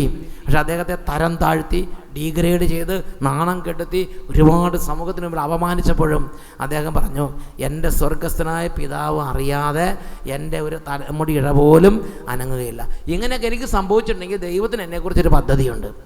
പക്ഷേ നിങ്ങളെല്ലാവരും ശ്രദ്ധിക്കേണ്ട കാര്യം, ദൈവത്തിൻ്റെ വചനത്തിനും ശ്ലീഹന്മാരുടെ പാരമ്പര്യങ്ങൾക്കും ചേരാത്തതൊന്നും നിങ്ങൾ അംഗീകരിക്കരുത്. നിങ്ങൾ അകന്നു പോകരുത്. ദൈവത്തിൻ്റെ വചനത്തിൽ നിന്ന് ശ്ലീഹന്മാരുടെ നിരയിൽ നിങ്ങൾ അകന്നു പോകരുത്. ശ്ലീഹന്മാരുടെ സഭയിൽ നിങ്ങൾ ഉറച്ചു നിൽക്കണം എന്നാണ് അദ്ദേഹം. അപ്പോൾ നമുക്ക് എത്രമാത്രം വേദന വന്നാലും, നമ്മൾ എത്രമാത്രം തരം താഴ്ത്തപ്പെട്ടാലും, നമ്മൾ എത്രമാത്രം ഉപദ്രവിക്കപ്പെട്ടാലും നമുക്ക് okay, it is okay, no problem. പിള്ള ചവിട്ടിയ തള്ളയ്ക്ക് കേടില്ല, അല്ലെങ്കിൽ തള്ള ചവിട്ടിയ പിള്ളയ്ക്ക് കേടില്ല, തള്ള ചവിട്ടിയ പിള്ളയ്ക്ക് കേടില്ല എന്നൊക്കെ പറഞ്ഞ് നമുക്കവിടെ ശാന്തതയിൽ നിൽക്കാൻ കഴിയണമെങ്കിൽ, ആ നിന്ദാപമാനങ്ങൾ ഏറ്റെടുക്കാൻ കഴിയണമെങ്കിൽ നമ്മുടെ അടിസ്ഥാനം യേശു ക്രിസ്തു ആകുന്ന പാറമേൽ ഉറപ്പിക്കപ്പെടണം. ഒന്നുറക്കെ പറഞ്ഞേ ഹല്ലേലൂയ. കുറച്ചും കൂടെ ഉറക്കെ പറഞ്ഞേ ഹല്ലേലൂയ. അല്ലെങ്കിൽ നമുക്കൊന്നും നമ്മൾ വിചാരിക്കുന്ന കാര്യം നടക്കാതെ വരുമ്പോൾ, അല്ലെങ്കിൽ നമ്മളെ അല്പം തരം താഴ്ത്തിയും തോന്നുമ്പോൾ, നമ്മളെ അല്പം നാണം കെടുത്തിയും തോന്നുമ്പോൾ, അതും അല്ലെങ്കിൽ സഭയിൽ എന്തെങ്കിലും കുറ്റങ്ങൾ കുറവുകൾ കാണുമ്പോൾ ഉടനെ നാം കാറ്റൂതി, വെള്ളപ്പൊക്കം ഉണ്ടായി, അത് ഭവനത്തിന് ആഞ്ഞടിച്ചു, അതിൻ്റെ പതനം ഭയാനകമായിരുന്നു എന്ന വചനം അന്വർത്ഥമാകുന്ന ജീവിതത്തിലേക്ക് നമ്മുടെ ജീവിതം നീങ്ങിപ്പോകും. ഇന്നിവിടെ ആക്റ്റീവായി വർക്ക് ചെയ്തുകൊണ്ടിരിക്കുന്നവരും, ഇന്ന് ആദ്യമായിട്ട് ഇവിടെ വന്നത് കേട്ടുകൊണ്ടിരിക്കുന്നവരും ഇപ്പോൾ ചിന്തിക്കുക, നിങ്ങളുടെ തിരുസഭാ ജീവിതത്തിൻ്റെ അടിസ്ഥാനം എന്ത്? നിങ്ങളുടെ വിശ്വാസ ജീവിതത്തിൻ്റെ അടിസ്ഥാനം എന്ത്? പ്രിയപ്പെട്ട ദൈവമക്കളെ, ഈ രാത്രി കർത്താവ് നിങ്ങളുടെ ആത്മാവിനെ ഒരിക്കൽ കൂടെ നിത്യജീവനിലേക്ക് കൊണ്ടുവരാൻ വേണ്ടി തൊട്ട് വിളിക്കുന്ന സമയമാണ്. ഒരുപക്ഷെ നിങ്ങളിൽ പലരും കർത്താവിൻ്റെ സഭയെ ദ്രോഹിച്ച് വേദനിപ്പിച്ച് പാപം ചെയ്തൊരു വ്യക്തിയായിരിക്കാം. കർത്താവിൻ്റെ സഭയ്ക്കെതിരെ ഒരുപാട് നാശങ്ങൾ ചെയ്തൊരു വ്യക്തിയായിരിക്കാം. കർത്താവിൻ്റെ സഭയുടെ നമ്മുടെ അറിയാതെയുള്ള നമ്മുടെ വാക്കും പെരുമാറ്റം വഴി കർത്താവിൻ്റെ സഭ ദുഷിക്കപ്പെടാൻ നമ്മൾ വഴി കാരണമായിട്ടുണ്ടാകാം. ഇന്ന് രാത്രി കർത്താവ് നിങ്ങൾക്കൊരവസരം കൂടെ തരികയാണ്. നിങ്ങളുടെ ജീവിതത്തെക്കുറിച്ചും നിങ്ങളുടെ വിശ്വാസ ജീവിത അടിസ്ഥാനത്തെക്കുറിച്ച് ചിന്തിക്കാൻ കർത്താവ് ഒരവസരം കൂടെ തരികയാണ്. ഒന്നും ഉറക്കെ പറഞ്ഞേ ഹല്ലേലൂയ, ഹല്ലേലൂയ. പ്രിയപ്പെട്ട സഹോദരങ്ങളെ, യേശു ക്രിസ്തു ആകുന്ന ഫൗണ്ടേഷനിൽ നമ്മുടെ ആധ്യാത്മിക ജീവിതം അടിസ്ഥാനം ഉറപ്പിച്ചിട്ടുണ്ടെങ്കിൽ എത്രമാത്രം പ്രതികൂലങ്ങൾ വന്നാലും ഈശോയുടെ സഭയ്ക്ക് വേണ്ടി ഞാൻ ഇതിലും കൂടുതൽ ചെയ്യുമെന്ന് പറഞ്ഞ് നമ്മളെ തന്നെ ആത്മാർപ്പണം ചെയ്യാൻ തോന്നും. ആ ശ്ലീഹന്മാരുടെ അനുഭവം നിങ്ങൾ ശ്രദ്ധിച്ച് നോക്കണം. അവരൊരു കാലത്ത് സ്ഥാനമാനങ്ങൾ ആഗ്രഹിച്ചിരുന്നവരാണ്, ഒരു കാലത്ത് വിശ്വാസരാഹിത്യം ഉണ്ടായിരുന്നവരാണ്, ഒരു കാലത്ത് ഹൃദയകാഠിന്യം ഉണ്ടായിരുന്നവരാണ്. 11 പേര് ഓർക്കണുണ്ടോ? 11 പേരെ ഹൃദയകാഠിന്യവും വിശ്വാസരാഹിത്യവും സ്ഥാനം ആരാൾ വരുത്, ആരാ ചെറുത് ചിന്തയും, ആർക്കാണ് വലിയ വലതുവശത്ത് സ്ഥാനം, ആർക്കാണ് ഇടതുവശത്ത് സ്ഥാനം എന്ന ചിന്തയും ഒക്കെ ഉണ്ടായിരുന്ന സ്നേഹന്മാരാണ്. എന്നാൽ അവരെ ഈശോ സാവകാശം. പ്രിയപ്പെട്ട സഹോദരങ്ങൾ, നമ്മൾ ഓളോണസ് ഇപ്പോൾ 40, എനിക്കിപ്പോൾ 50 വയസ്സായി. ഞാൻ ഇപ്പോൾ വിചാരിക്കുകയാണ് ഓളോൺ ഇപ്പോൾ എൻ്റെ അടിസ്ഥാനം പെട്ടെന്ന് പാറയിൽ ഉറപ്പിക്കണം, അങ്ങനെ നടക്കണം നിർബന്ധമില്ല. നമ്മൾ യേശുവിൽ ആശ്രയിക്കുക.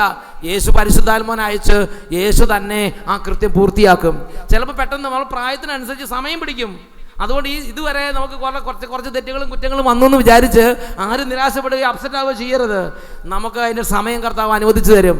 കർത്താവാകുന്ന പാറയിൽ ഉറച്ചു നിന്നുകൊണ്ട് കർത്താവിൻ്റെ സഭയ്ക്ക് വേണ്ടി ആത്മാർപ്പണം ചെയ്യാൻ വേണ്ടി സ്ലീഹന്മാരുടെ ജീവിതത്തിൽ ആ പ്രോസസ്സ് ഉണ്ടായിരുന്നു.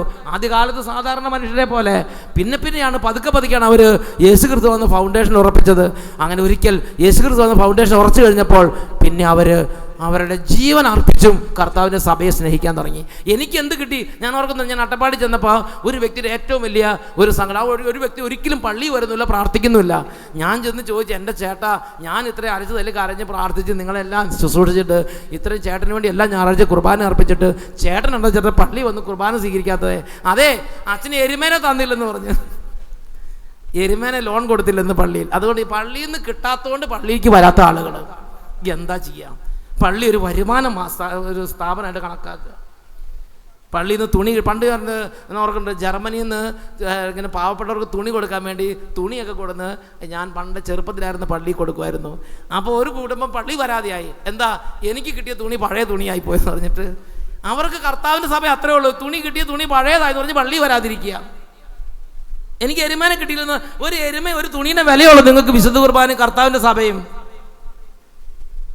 എന്നാൽ യേശുക്രിസ്തു എന്ന ഫൗണ്ടേഷനിൽ അടിസ്ഥാനം ഉറപ്പിച്ചു കഴിഞ്ഞാൽ നിങ്ങൾ ജീവരക്തം കൊടുത്താലും അത് അധികമല്ല, അതിനേക്കാൾ കൂടുതലും കൊടുക്കാൻ വേണ്ടി ആഗ്രഹിക്കുന്ന ഒരു തീഷ്ണതയിലേക്ക് കർത്താവിൻ്റെ ആത്മാവ് നമ്മൾ ഉയർത്തും. സ്ലീഹന്മാരുടെ ഒരു ഘട്ടം ഉണ്ടായിരുന്നു ഇതേപോലെ. എന്നാൽ അടുത്ത ഘട്ടത്തിൽ അത് മാറി. അവരുടെ അനുഭവം ശ്രദ്ധിക്കാം. യേശു മരിച്ചു, അധികം താമസിയാതെ യാക്കോബ് സ്ലീഹയെ അവർ പിടികൂടി. പ്രിയപ്പെട്ട സഹോദരങ്ങളെ, യാക്കോബ് സ്ലീഹയുടെ കഴുത്ത് മുറിച്ച് അദ്ദേഹത്തെ കൊല്ലുന്ന സമയത്ത് അദ്ദേഹം പറഞ്ഞു, ഇതിനേക്കാൾ കൂടുതലും ഞാൻ കർത്താവിന് വേണ്ടി കൊടുക്കും. എൻ്റെ കർത്താവിന് വേണ്ടി ഞാൻ ഇതിനേക്കാൾ കൂടുതലും കൊടുക്കും. കാരണം എനിക്ക് എൻ്റെ ജീവിതമോ എനിക്കുള്ള വരുമാനമോ എൻ്റെ നേട്ടമോ എൻ്റെ ജോലിയോ എൻ്റെ മക്കൾക്ക് അഡ്മിഷനോ അല്ല വലുത്, എൻ്റെ കർത്താവിൻ്റെ സഭയാണ് വലുത്. അതുകൊണ്ട് ഇതിൽ കൂടുതൽ ഞാൻ എൻ്റെ കർത്താവിന് വേണ്ടി കൊടുക്കുമെന്ന് പറഞ്ഞ് കഴുത്ത് അങ്ങോട്ട് മുറിക്കാൻ വേണ്ടി വിട്ടുകൊടുക്കുകയാണ്. സെന്റ് ജെയിംസ് ദ ഗ്രേറ്റർ, വലിയ യാക്കോബിൻ്റെ ജീവിതമാണ് ഇതേപോലെ ഈശോയുടെ വചനത്തിന് വേണ്ടി ഗുരുവിൻ്റെ മാതൃക അനുഗമിച്ച് കർത്താവിന് പാദാന്തികത്തിൽ സമർപ്പിച്ചത്. പ്രിയപ്പെട്ട സഹോദരങ്ങളെ, അടുത്ത സ്ലീഹയാണ് സെന്റ് ഫിലിപ്പ്, വിശുദ്ധ പീലിപ്പോസ് സ്ലീഹ. കർത്താവിൻ്റെ നല്ലൊരു അദ്ദേഹത്തെ ഇതേപോലെ ശത്രുക്കൾ, മതവിരോധികൾ പിടിച്ചു. AD 54 അദ്ദേഹത്തെ ഇതേപോലെ വലിയ മരത്തിൽ കെട്ടിത്തൂക്കി. ഈ മരത്തിൽ കെട്ടിത്തൂക്കിയിട്ട് അദ്ദേഹത്തെ ക്രൂരമായി വധിക്കുകയാണ്. അദ്ദേഹത്തെ വധിക്കുന്ന സമയത്ത് അദ്ദേഹം തെല്ലും നിരാശനായില്ല. അദ്ദേഹം ആത്മാഭിമാനത്തോടെ തൻ്റെ ജീവൻ അർപ്പിച്ചിട്ട് പറഞ്ഞു, ഇതിലും കൂടുതൽ ചെയ്യാൻ വേണ്ടി ആവേശത്തോടെയാണ് അവർ തൻ്റെ ജീവൻ കർത്താവിന് മുമ്പിൽ അർപ്പിക്കും. ഇതൊക്കെ പ്രിയപ്പെട്ട സഹോദരങ്ങളെ, വലിയ കൊലപാതകവും ചെയ്ത് വലിയ ബോംബ് പൊട്ടിച്ച് ഭീകരപ്രവർത്തനം ചെയ്തിട്ട് കൊല്ലപ്പെടുന്നില്ല, സ്നേഹം പ്രസംഗിച്ച് ജീവൻ അർപ്പിച്ചവരാണ് ഇവരെല്ലാം. എന്നുറക്കെ പറഞ്ഞേ ഹല്ലേലൂയ, ഹല്ലേലൂയ. ആരെയും വെറുക്കരുത്, ആരെയും വിദ്വേഷിക്കരുത് എന്ന് പറഞ്ഞ് സ്നേഹം പ്രസംഗിച്ച് ജീവൻ അർപ്പിച്ചവരാണ് ഇവരെല്ലാം. പ്രിയപ്പെട്ട സഹോദരൻ, അടുത്ത സ്ലീഹയാണ് സെന്റ് മാത്യു, വിശുദ്ധ മത്തായി സ്ലീഹ. അദ്ദേഹത്തെ ആഫ്രിക്കയിലുള്ള എത്യോപ്യയിൽ സുവിശേഷം പ്രസംഗിക്കുമ്പോൾ എത്യോപ്യയിൽ അദ്ദേഹത്തെ ഇതുപോലെ കൊലപ്പെടുത്തി. ഒരു കൈമഴു കൊണ്ട് അദ്ദേഹത്തെ വെട്ടിക്കൊലപ്പെടുത്തി. അപ്പോഴും അദ്ദേഹത്തിൻ്റെ ജീവൻ ഈശോയ്ക്ക് വേണ്ടി സമർപ്പിച്ചു. AD 60-ാം ആണ്ടിൽ അദ്ദേഹം തൻ്റെ ജീവൻ ഇതുപോലെ അർപ്പിച്ച്. അടുത്ത സ്ലീഹയാണ് സെന്റ് ജെയിംസ് ദ ചെറിയ യാക്കോബിനെ ജെറൂസലേം നഗരങ്ങളിൽ അവർ വലിച്ചഴച്ച് കിരാതമായി മർദ്ദിച്ച് ജെറൂസലേം ദേവാലയത്തിൻ്റെ ഏറ്റവും ടോപ്പിലേക്ക് കൊണ്ടുപോയി അവിടുന്ന് റോട്ടിലേക്ക് തള്ളിയിട്ട് അങ്ങനെ. എന്നിട്ട് മരിച്ചില്ല. എന്നിട്ട് പിന്നെ അദ്ദേഹത്തെ വലിച്ചഴച്ച് അടിച്ചു കൊന്നു എന്നാണ് പറയണത്. അദ്ദേഹം തലച്ചോറ് പുറത്ത് വീണ് അദ്ദേഹം അന്ത്യശ്വാസം വലിച്ച്. He was beaten and stoned by the Jews and finally had his brains dashed out with a fuller's club. എന്നിട്ട് അദ്ദേഹം ഒരു ചമ്മട്ടി കൊണ്ടല്ല, ഒരു മുക്കാലി കൊണ്ട് അടിച്ച് അദ്ദേഹത്തെ കൊലപ്പെടുത്തി. ഇനി അടുത്ത സ്ലീഹയാണ് സെന്റ് മത്തിയാസ്, വിശുദ്ധ മത്തിയാസ്. അദ്ദേഹത്തെ ഇതേപോലെ ഒരു വലിയ കുരിശിൽ കെട്ടിയിട്ടിട്ട് ചുറ്റും നിന്ന് യഹൂദന്മാരും മതവിരോധികളും കല്ലെറിഞ്ഞ് അദ്ദേഹത്തെ കൊലപ്പെട്ടു. നിങ്ങൾ ചിന്തിച്ച് നോക്കിയേ, നിങ്ങളെ ഒരു വലിയ തൂണ കെട്ടിയിട്ടിട്ട് ചുറ്റും നിന്ന് കല്ലെറിഞ്ഞ് എന്തായിരിക്കും സ്ഥിതി? അല്ലെങ്കിൽ നിങ്ങളെ ഓടിച്ചൊരു കുളത്തിൽ ചാടിച്ചിട്ട് ചുറ്റും നിന്ന് ആ വെള്ളത്തിൽ ഇട്ട് നിങ്ങളെ കല്ലെറിഞ്ഞ് കൊന്ന എന്തായിരിക്കും സ്ഥിതി? അതേമാതിരി സെന്റ് മത്തിയാസിനെ അവർ കൊലപ്പെടുത്തി കളഞ്ഞു. അടുത്ത സ്ലീഹയാണ് സെന്റ് ആൻഡ്രൂ. ഗ്രീസിലാണ് സുവിശേഷം പ്രസംഗിച്ചത്. ഗ്രീസിൽ സുവിശേഷം പ്രസംഗിക്കുമ്പോൾ പാത്രാസ് എന്ന സ്ഥലത്ത് വെച്ച് അദ്ദേഹത്തെ മതവിരോധികൾ കയ്യും കാലും കെട്ടി ഇതുപോലെ എക്സ് ഷേപ്പിൽ ഒരു കുരിശുണ്ടാക്കി. ആ കുരിശിൽ കയ്യും കാലും കെട്ടി ഇതുപോലെ 2 ദിവസം അവിടെ ഇട്ട്. ആണി തറച്ച പെട്ടെന്ന് മരിക്കും എന്ന് പറഞ്ഞ് ഇഞ്ചോടിഞ്ച് വേദനിച്ച് മരിക്കാൻ വേണ്ടി 2 ദിവസം സെൻറ്റ് ആൻഡ്രൂ ഇതുപോലെ കടന്നു. അവസാനം 2-ാം ദിവസത്തിൻ്റെ അവസാനത്തിൽ അദ്ദേഹം മരിച്ചു. ഈ 2 ദിവസവും അവിടെ കടന്ന സമയത്ത് അദ്ദേഹം അവിടെ വരികയും പോവുകയും ചെയ്തുകൊണ്ടിരുന്ന സകല മർത്യരോടും പറഞ്ഞു, യേശു ദൈവപുത്രനാണ്. യേശുവിനെ വിശ്വസിക്കുന്നവർക്ക് സൗജന്യ പാപക്ഷമയുണ്ട്. നിത്യജീവൻ്റെ ഗ്രന്ഥത്തിൽ പേരെഴുതപ്പെടാൻ വേണ്ടി നിങ്ങൾക്ക് വേണ്ടി കുരിശിൽ മരിച്ച രക്ഷിതാവായ യേശു ക്രിസ്തുവിന് വേണ്ടി നിങ്ങളുടെ ഹൃദയം തുറക്കുക. അങ്ങനെ രക്ഷയുടെ സുവിശേഷം പ്രസംഗിച്ച് 2-ാം ദിവസത്തിൻ്റെ അവസാനത്തിൽ അദ്ദേഹം അവിടെ കിടന്ന് മരിച്ചു. പ്രാർത്ഥിച്ച് എനിക്ക് ഉത്തരം കിട്ടിയില്ലെന്ന് പറഞ്ഞ് ഈശോയും സഭേനെ ഉപേക്ഷിക്കുന്ന എത്ര പേര് ഇതിനകത്തിരിപ്പുണ്ട്. ഞാൻ കുറേ പ്രാർത്ഥിച്ചതാണ്, എൻ്റെ കാര്യം നടന്നില്ല, ഞാൻ കുറേ പള്ളി പോയതാണ്, ഒന്നും കിട്ടിയില്ല എന്ന് പറയുമ്പോൾ where is the foundation of your faith? നിങ്ങളുടെ ക്രിസ്തീയ ജീവിതത്തിൻ്റെ അടിസ്ഥാനം എവിടെ? നിങ്ങളുടെ വിശ്വാസത്തിൻ്റെ അടിസ്ഥാനം എവിടെ? ചുറ്റുമുള്ള ഒരുപാട് പേര് വിശ്വാസം ഉപേക്ഷിച്ച കാലത്താണ് സ്ലീഹന്മാർ ഇതുപോലെ ജീവൻ അർപ്പിച്ചത്. നിങ്ങൾ കിടന്നു വലതുള്ള പലരുടെയും ജീവിതം കണ്ട് നിങ്ങളുടെ വിശ്വാസം ചാഞ്ചല്യപ്പെടാൻ വേണ്ടി അത്ര ദുർബലമായ അടിത്തറയാണോ നിങ്ങളുടെ അടിത്തറ? ആരാണ് ഈ പൗലോസ്? ആരാണ് ഈ സീലാസ്? കൊരിന്ത്യക്കാർക്ക് എഴുതിയ 1-ാം ലേഖനത്തിൽ 3-ാം അധ്യായത്തിൽ 5-ാമത്തെ വാക്യത്തിൽ പൗലോസ് ശ്ലീഹായിലൂടെ പരിശുദ്ധാത്മാവ് ചോദിക്കുകയാണ്, ആരാണ് ഈ പൗലോസ്? ആരാണ് ഈ സീലാസ്? കർത്താവ് നിശ്ചയിച്ചതനുസരിച്ച് നിങ്ങളുടെ ശുശ്രൂഷയ്ക്ക് വേണ്ടി നിയോഗിക്കപ്പെട്ടവർ മാത്രം. അത് വട്ടായിലച്ചനാണെങ്കിലും നായ്ക്കമ്പറമ്പച്ചനാണെങ്കിലും വികാരിയച്ചനാണെങ്കിലും ബിഷപ്പുമാരാണെങ്കിലും മാർപ്പാപ്പയാണെങ്കിലും കർത്താവ് നിശ്ചയിച്ചതനുസരിച്ച് ശുശ്രൂഷയ്ക്ക് നിയോഗിക്കപ്പെട്ടവർ മാത്രം. അവരല്ല നമ്മുടെ വിശ്വാസത്തിൻ്റെ അടിസ്ഥാനം. അവിടെ ഇവിടെ അവർക്കും ഇവർക്ക് എന്തെങ്കിലും സംഭവിക്കുന്നത് കാണുമ്പോൾ പതറുന്നതല്ല നമ്മുടെ കർത്താവിലുള്ള നമ്മുടെ വിശ്വാസം. എന്നൊക്കെ പറഞ്ഞേ ഹല്ലേലൂയ, ഹല്ലേലൂയ. യേശു ക്രിസ്തുവാകുന്ന ഫൗണ്ടേഷനിൽ നമ്മൾ അടിസ്ഥാനം ഉറപ്പിക്കണം. ഉറക്കെ പറഞ്ഞേ ഹല്ലേലൂയ. ഇവരുടെ ചുറ്റിനും പലരും വിശ്വാസത്യാഗത്തിൻ്റെ ആത്മാവിനാൽ ബന്ധിക്കപ്പെട്ടു, പലരും വിശ്വാസം ഉപേക്ഷിച്ചു, പലരും ഓടി ദൈവത്തിൽ നിന്ന് അകന്നു പോയിട്ടുണ്ടാവും, പലരും ഒറ്റിക്കൊടുത്തിട്ടുണ്ടാവും, പലരും വ്യാജ ശുശ്രൂഷ ചെയ്തിട്ടുണ്ടാവും. അപ്പോഴൊന്നും ഇവരുടെ വിശ്വാസം ഇളകിയില്ല. കാരണം ഇവർ യേശു ക്രിസ്തുവാകുന്ന പാറയിൽ അടിസ്ഥാനം ഉറപ്പിച്ചവരായിരുന്നു. എന്നുറക്കെ പറഞ്ഞേ ഹല്ലേലൂയ. നിങ്ങളുടെ വിശ്വാസം യേശു ക്രിസ്തു എന്ന പാറയിൽ അടിസ്ഥാനം ഉറപ്പിച്ചാൽ ബിഷപ്പുമാർക്കോ കർദിനാൾമാർക്കോ മാർപ്പാപ്പയ്ക്കോ എന്തെങ്കിലും തെറ്റ് പറ്റിയാലും നമ്മൾ അപ്സെറ്റ് ആവില്ല. ഇറ്റ്സ് ഓക്കെ, വി വിൽ പ്രേ. നമ്മൾ പ്രാർത്ഥിക്കും, പരിശുദ്ധാത്മാവ് സഭയെ നവീകരിക്കും. അപ്സെറ്റ് ആവില്ല, നമ്മൾ അവിടെ നിന്ന് ഉറച്ചു നിന്ന് പ്രാർത്ഥിക്കും. എന്നാൽ നിങ്ങളുടെ വിശ്വാസത്തിൻ്റെ അടിസ്ഥാനം മാർപ്പാപ്പയോ നിങ്ങളുടെ വിശ്വാസത്തിൻ്റെ അടിസ്ഥാനം കർദിനാളന്മാരോ ബിഷപ്പുമാരോ വൈദികരോ വചനപ്രഘോഷകരാണെങ്കിൽ അവർക്ക് എന്തെങ്കിലും തെറ്റ് പറ്റിയാൽ ഉടനെ നമ്മുടെ അടിസ്ഥാനങ്ങൾ അല്ലെങ്കിൽ നമ്മുടെ പ്രാർത്ഥനാ ജീവിതത്തിൽ നിന്ന് അകന്ന് ആത്മാവ് നശിച്ചവരായി നമ്മൾ നിത്യനാശത്തിലേക്ക് നമ്മൾ നീങ്ങിപ്പോകും. എന്നുറക്കെ പറഞ്ഞേ ഹല്ലേലൂയ. അടുത്ത സ്ലീഹയാണ് സെൻറ്റ് പീറ്റർ, വിശുദ്ധ പത്രോസ് സ്ലീഹ. പത്രോസ് സ്ലീഹയെ അദ്ദേഹം കുറച്ച് ഇതൊക്കെ ആണെങ്കിലും അദ്ദേഹത്തിന് ഈ കുരിശൊന്നും ഇഷ്ടമല്ല കേട്ടോ. എനിക്കും പണ്ട് ഇങ്ങനെ വേദനയൊന്നും ഇഷ്ടമല്ലായിരുന്നു, നിന്ദാപമാനങ്ങൾ ഇഷ്ടമല്ലായിരുന്നു, ആരെങ്കിലും ചീത്ത വിളിക്കും ഇഷ്ടമല്ലായിരുന്നു. അതുമാതിരി പത്രോസിലേക്കും ആദ്യത്തെ കാലത്ത് കുരിശും വേദനയൊന്നും ഇഷ്ടമല്ല. അദ്ദേഹം പറഞ്ഞു, കർത്താവേ നിനക്ക് ഒരിക്കലും സംഭവിക്കാതിരിക്കട്ടെ. അപ്പോൾ ഈശോ സാത്താനെ എന്ന് വിളിക്കാൻ പോലും കാരണം അങ്ങനത്തെ എതിരായിട്ട് സംസാരിച്ചുകൊണ്ടാണ്.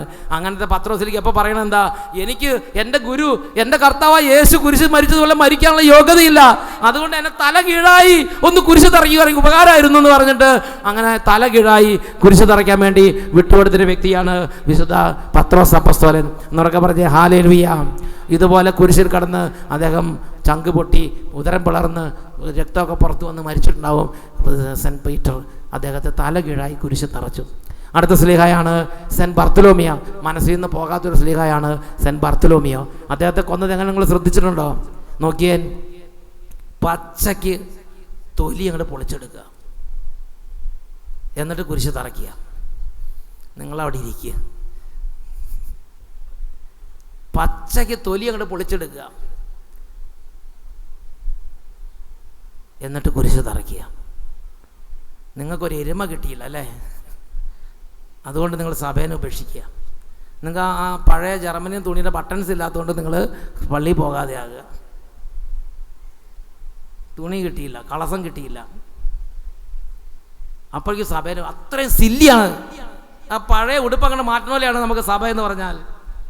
നമ്മുടെ വിചാരിച്ച കാര്യം നടന്നില്ലെങ്കിൽ സഭയില്ല, പള്ളിയില്ല, കൂതാശയില്ല. ഇവിടെ സ്ത്രീകന്മാർ ഒരു കാലത്ത് ഇതേപോലെ തന്നെയായിരുന്നു സ്വഭാവം. പക്ഷേ യേശുക്രിസ്തുവാകുന്ന അടിസ്ഥാനത്തെ ഉറപ്പിക്കിട്ട് കഴിഞ്ഞപ്പോൾ അവർ ഇതിലും കൂടുതൽ ഞങ്ങൾ സഹിക്കുമെന്ന് പറഞ്ഞ് തങ്ങളുടെ തന്നെ ജീവനെ അവരർപ്പിക്കുകയാണ്. എന്നൊക്കെ പറഞ്ഞ് ഹല്ലേലൂയ, ഹല്ലേലൂയ. നമ്മുടെ വിശ്വാസത്തിന് അടിസ്ഥാനം എവിടെ? ഒരു ചെറിയ കാര്യം വരുമ്പോഴേക്കും നമ്മൾ കർത്താവിൻ്റെ സഭയെ ഇത്രമാത്രം തുച്ഛീകരിച്ച് കാണുന്നുവോ? അടുത്ത സ്ലീഹായാണ് സെൻറ്റ് ജൂഡ്. അദ്ദേഹത്തെ പേർഷ്യയിൽ, ഇന്നത്തെ ഇറാനിൽ വെച്ച് അദ്ദേഹത്തെ ഇതേമാതിരി കൊലപ്പെടുത്തി കളഞ്ഞു. അടുത്ത സ്ലീഹായാണ് സെൻറ്റ് തോമസ്. സെൻറ്റ് തോമസ് അദ്ദേഹത്തെ ഇതേമാതിരി ഇന്ത്യയിൽ വെച്ച് കുന്തം കൊണ്ട് കുത്തി കൊലപ്പെടുത്തി. ഈ സ്ലീഹന്മാർ എവിടെ ചെന്നു അവിടെ എല്ലാം ഇതുപോലെ കൊലപ്പെടുത്തി കളഞ്ഞു. ആഫ്രിക്ക പോയവരെയും, ഇന്ത്യയിൽ പോയവരെയും, സ്പെയിനിൽ പോയവരെയും, പിന്നെ റോമിൽ പോയവരെയും, പിന്നെ ജെറുസലേമിൽ ഉണ്ടായിരുന്നവരെയും, അലക്സാണ്ട്രിയയിൽ ഉണ്ടായിരുന്നവരെയും, ഈജിപ്തിൽ പോയവരെയും, കപ്പദോച്ചിയിൽ പോയവരെയും എല്ലാവരും ഇതുപോലെ കൊലപ്പെടുത്തി കളഞ്ഞു. അന്ന് ഈ ഫേസ്ബുക്കോ സോഷ്യൽ വാട്സപ്പോ വല്ലതും ഉണ്ടോ? ഇമെയിൽ വല്ലതും ഉണ്ടോ? ഇതൊക്കെ കമ്മ്യൂണിക്കേറ്റ് ചെയ്ത് അങ്ങോട്ടും ഇങ്ങോട്ട് കോർഡിനേറ്റ് ചെയ്യാനായിട്ട്? ഇപ്പം നിങ്ങൾ വിചാരിക്കും നമ്മുടെ ഈ ഭരണം മാറിയതുകൊണ്ടാണ് ഇങ്ങനത്തെ പ്രശ്നം വരണമെന്ന്. ഇതാദ്യ കാലത്തുണ്ട്. അന്ന് ഏത് ഭരണം ഉണ്ടായിരുന്നത്? പോയ എല്ലാ ഭൂഖണ്ഡങ്ങളിലും ഇതായിരുന്നല്ലോ സ്ഥിതി. പ്രിയപ്പെട്ട സഹോദരങ്ങളെ, നമ്മുടെ ദൈവമായ കർത്താവ് അറിയാതെ ഒരു തലമുടിയുടെ പോലും അനങ്ങുകയില്ല. നമ്മുടെ ദൈവമായ കർത്താവ് അറിഞ്ഞിട്ടാണ് ഇത് അനുവദിക്കുന്നത്. അതായത് ഓരോ ആത്മാവിനും അവരുടെ കമ്മിറ്റ്മെൻ്റ് അനുസരിച്ച് അവരുടെ ദ ക്രൗൺ ഓഫ് ഗ്ലോറി, അവരുടെ മഹത്വത്തിൻ്റെ കിരീടം ഒരുക്കുന്ന കർത്താവാണ് ഓരോരുത്തർക്കും അവരുടെ വിശ്വാസത്തിനനുസരിച്ച് സഹനം അനുവദിക്കുന്നത്. To increase the glory of his crown, നിത്യതയിലുള്ള കിരീടത്തിൻ്റെ പ്രശോഭ വർദ്ധിപ്പിക്കാൻ വേണ്ടി തന്നെ. എന്നൊക്കെ പറഞ്ഞ ഹല്ലേലൂയ, എന്നൊക്കെ പറഞ്ഞ hallelujah, hallelujah, praise the Lord. അടുത്ത സ്ലീഹായാണ് Saint Simon. Simon the Zealot, തീഷ്ണമതിയായ ശിമയോൻ. തീഷ്ണമതിയായ ശിമയോൻ അദ്ദേഹത്തിന് നല്ല തീഷ്ണതയോടെ യേശുവിന് സാക്ഷ്യം വഹിച്ചാണ്. അദ്ദേഹത്തെ ഇതുമാതിരിയാണ് പീഡിപ്പിക്കണം. നോക്കിക്കേ, അപ്പോഴും ഉറച്ചു നിൽക്കുകയാണ്. ദ ഫൗണ്ടേഷൻ, യേശുക്രിസ്തു വന്ന് ഫൗണ്ടേഷൻ ഉറച്ചു നിൽക്കുന്നവരുടെ സ്ഥിതി ഇതാണ്. എന്ത് വന്നാലും ശരി അതിൽ കൂടുതലും കർത്താവിന് വേണ്ടി കൊടുക്കാൻ, സ്നേഹത്തിന് പകരം സ്നേഹം, രക്തത്തിന് പകരം രക്തം, ജീവൻ അർപ്പിക്കുകയാണ്. അടുത്ത സ്ലീഹയാണ് സെൻറ്റ് ജോൺ, വിശുദ്ധ യോഹന്നാൻ സ്ലീഹ. അദ്ദേഹം സ്നേഹം മാത്രം പ്രസംഗിച്ച സ്ലീഹയാണ്. അദ്ദേഹത്തെ റോമിൽ പിടികൂടി കയ്യും കാലും കെട്ടി അദ്ദേഹത്തെ കൊണ്ടുവന്ന് വിചാരണ നടത്തി. അദ്ദേഹത്തിന് തിളയ്ക്കുന്ന എണ്ണയ്ക്കകത്തേക്ക് നമ്മൾ ബോണ്ട എടുത്തിടണ മാതിരി ഇട്ട് boiling basin of huge basin of boiling oil അവിടെ ഇട്ട് തിളപ്പിക്കുകയാണെന്നത്. അവിടെ നിന്ന് മിറാക്കുലസായി രക്ഷപ്പെട്ടു. അദ്ദേഹത്തെ പാത്മോസ് ദ്വീപിലേക്ക് നാട് കടത്തി. പിന്നെ അദ്ദേഹം തിരിച്ചു വന്ന് പിന്നെ അവസാനം വൃദ്ധനായിട്ട് യോഹന്നാൻ സ്ലീഹ മാത്രമാണ് വയസ്സായിട്ട് മരിക്കുന്നത്. ബാക്കി എല്ലാവരും കൊലപ്പെടുത്തുകയാണ് ചെയ്തത്. അടുത്ത സ്ലീഹയാണ് സെൻറ്റ് മാർക്ക്. ചിന്തിച്ചിട്ട് മനസ്സിലാകാത്തൊരു മരണമാണ് സെൻറ്റ് മാർക്ക്. വിശുദ്ധ മർക്കോസ് അറിയിച്ച് നമ്മുടെ കർത്താവ് ഈശോ മിശിഹായുടെ സുവിശേഷം ഒന്ന് പറഞ്ഞു തീരണ്ട, അതിനു മുമ്പ് ഉറങ്ങി വീഴുന്നവരുണ്ട്. സ്ലീഹ ഇങ്ങനെ കിടക്കുക അവിടെ. അലക്സാണ്ട്രിയ, ഈജിപ്തിലാണ് സ്ലീഹ സുവിശേഷം പ്രസംഗിച്ചത്. AD 1-ാം നൂറ്റാണ്ടിൽ ഈജിപ്തിൽ സുവിശേഷം പ്രസംഗിച്ച സ്ലീഹായെ അലക്സാണ്ട്രിയൻ തെരുവിലൂടെ വലിച്ചഴച്ചു, കിരാതമായി മർദ്ദിച്ചു. അതിനുശേഷം റോമൻ പട്ടാളത്തിൻ്റെ കുതിരകൾ കെട്ടി കയ്യും കാലും പിച്ച് ചിന്തിക്കൊണ്ട് പോയി കളഞ്ഞു. നിങ്ങൾക്കൊരു ചെറിയ ഒരു അവാർഡ് കിട്ടിയില്ലെന്ന് പറഞ്ഞ് നിങ്ങളുടെ പേരൊന്ന് വായിച്ചില്ലെന്ന് നിങ്ങളെ നോക്കി ചിരിച്ചില്ലെന്ന് പറഞ്ഞ് പള്ളിയിൽ പോകാതിരിക്കുക. ഇത്രയേ ഉള്ളൂ വിശ്വാസം.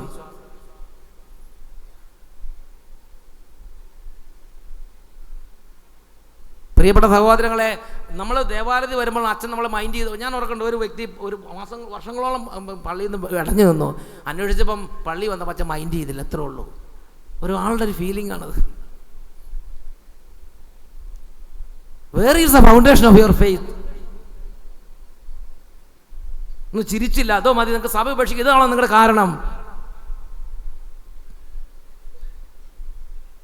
ജീവൻ അർപ്പിച്ചും സഭയിൽ ഉറച്ചു നിന്ന് കർത്താവിൻ്റെ വിശ്വാസത്തെ സഭയും ശക്തിപ്പെടുത്തണമെങ്കിൽ യേശുക്രിസ്തു എന്ന ഫൗണ്ടേഷനിൽ നമ്മളെ അടിസ്ഥാനം ഉറപ്പിക്കണം. എഴുന്നേറ്റ് നിൽക്കാം. ഈ രാത്രി നമ്മൾ കർത്താവിനോട് പ്രാർത്ഥിക്കുകയാണ്. 2 കരങ്ങൾ ഉയർത്തിപ്പിടിക്കാം. പ്രിയ മകനെ, മകളെ, നിൻ്റെ ആത്മാവിൻ്റെ സ്ഥിതി ഞാൻ ചിന്തിച്ച് എന്തുകൊണ്ടാണ് ഈ മർക്കോസ് ലീഗ ഈ ഇവരോടെല്ലാം ചോദിച്ചിട്ടുണ്ട്, നീ യേശുവിനെ ഉപേക്ഷിക്കുന്നോ? അങ്ങനെയെങ്കിൽ നിന്നെ ജീവിക്കാൻ അനുവദിക്കും. അവർ പറഞ്ഞില്ല. എന്തുകൊണ്ടാണ് ആ ബർത്തലോമിയെ തൊലി പൊളിച്ച് അതുപോലെ കൊല്ലുമ്പോഴും യേശുവിന് വേണ്ടി ഇതിനേക്കാൾ കൂടുതൽ എടുത്തോ എന്ന് പറയാൻ കാരണം? ഒരു സെക്കൻഡ് അവർ യേശുവിനെ ഉപേക്ഷിച്ചിരുന്നെങ്കിൽ അവരുടെ നിത്യജീവൻ അവർക്ക് നഷ്ടപ്പെടുമായിരുന്നു. അവരുടെ നിത്യജീവൻ അവർക്ക് നഷ്ടപ്പെടുമായിരുന്നു. കർത്താവിൻ്റെ സഭയിൽ നിങ്ങളുടെ അടിസ്ഥാനം നിങ്ങൾ ഉറപ്പിക്കണം, അല്ലെങ്കിൽ നിങ്ങളുടെ നിത്യജീവനാണ് നിങ്ങൾക്ക് നഷ്ടപ്പെടാൻ പോണത്. എന്നുറക്കെ പറഞ്ഞേ ഹല്ലേലൂയ, ഹല്ലേലൂയ. രണ്ട് കാര്യങ്ങളും നന്നായിട്ട് ഉയർത്തിപ്പിടിക്കാം. പ്രിയ ദൈവ പൈതലേ, ഏതെങ്കിലും മകൻ്റെയോ മകളുടെ ഹൃദയം, നമ്മുടെ ചുറ്റിനും പലർക്കും പല വീക്ക്നെസ് ഉണ്ടാവും. ആ വീക്ക്നെസ് നമ്മുടെ വിശ്വാസക്ഷയത്തിന് കാരണമാകരുത്.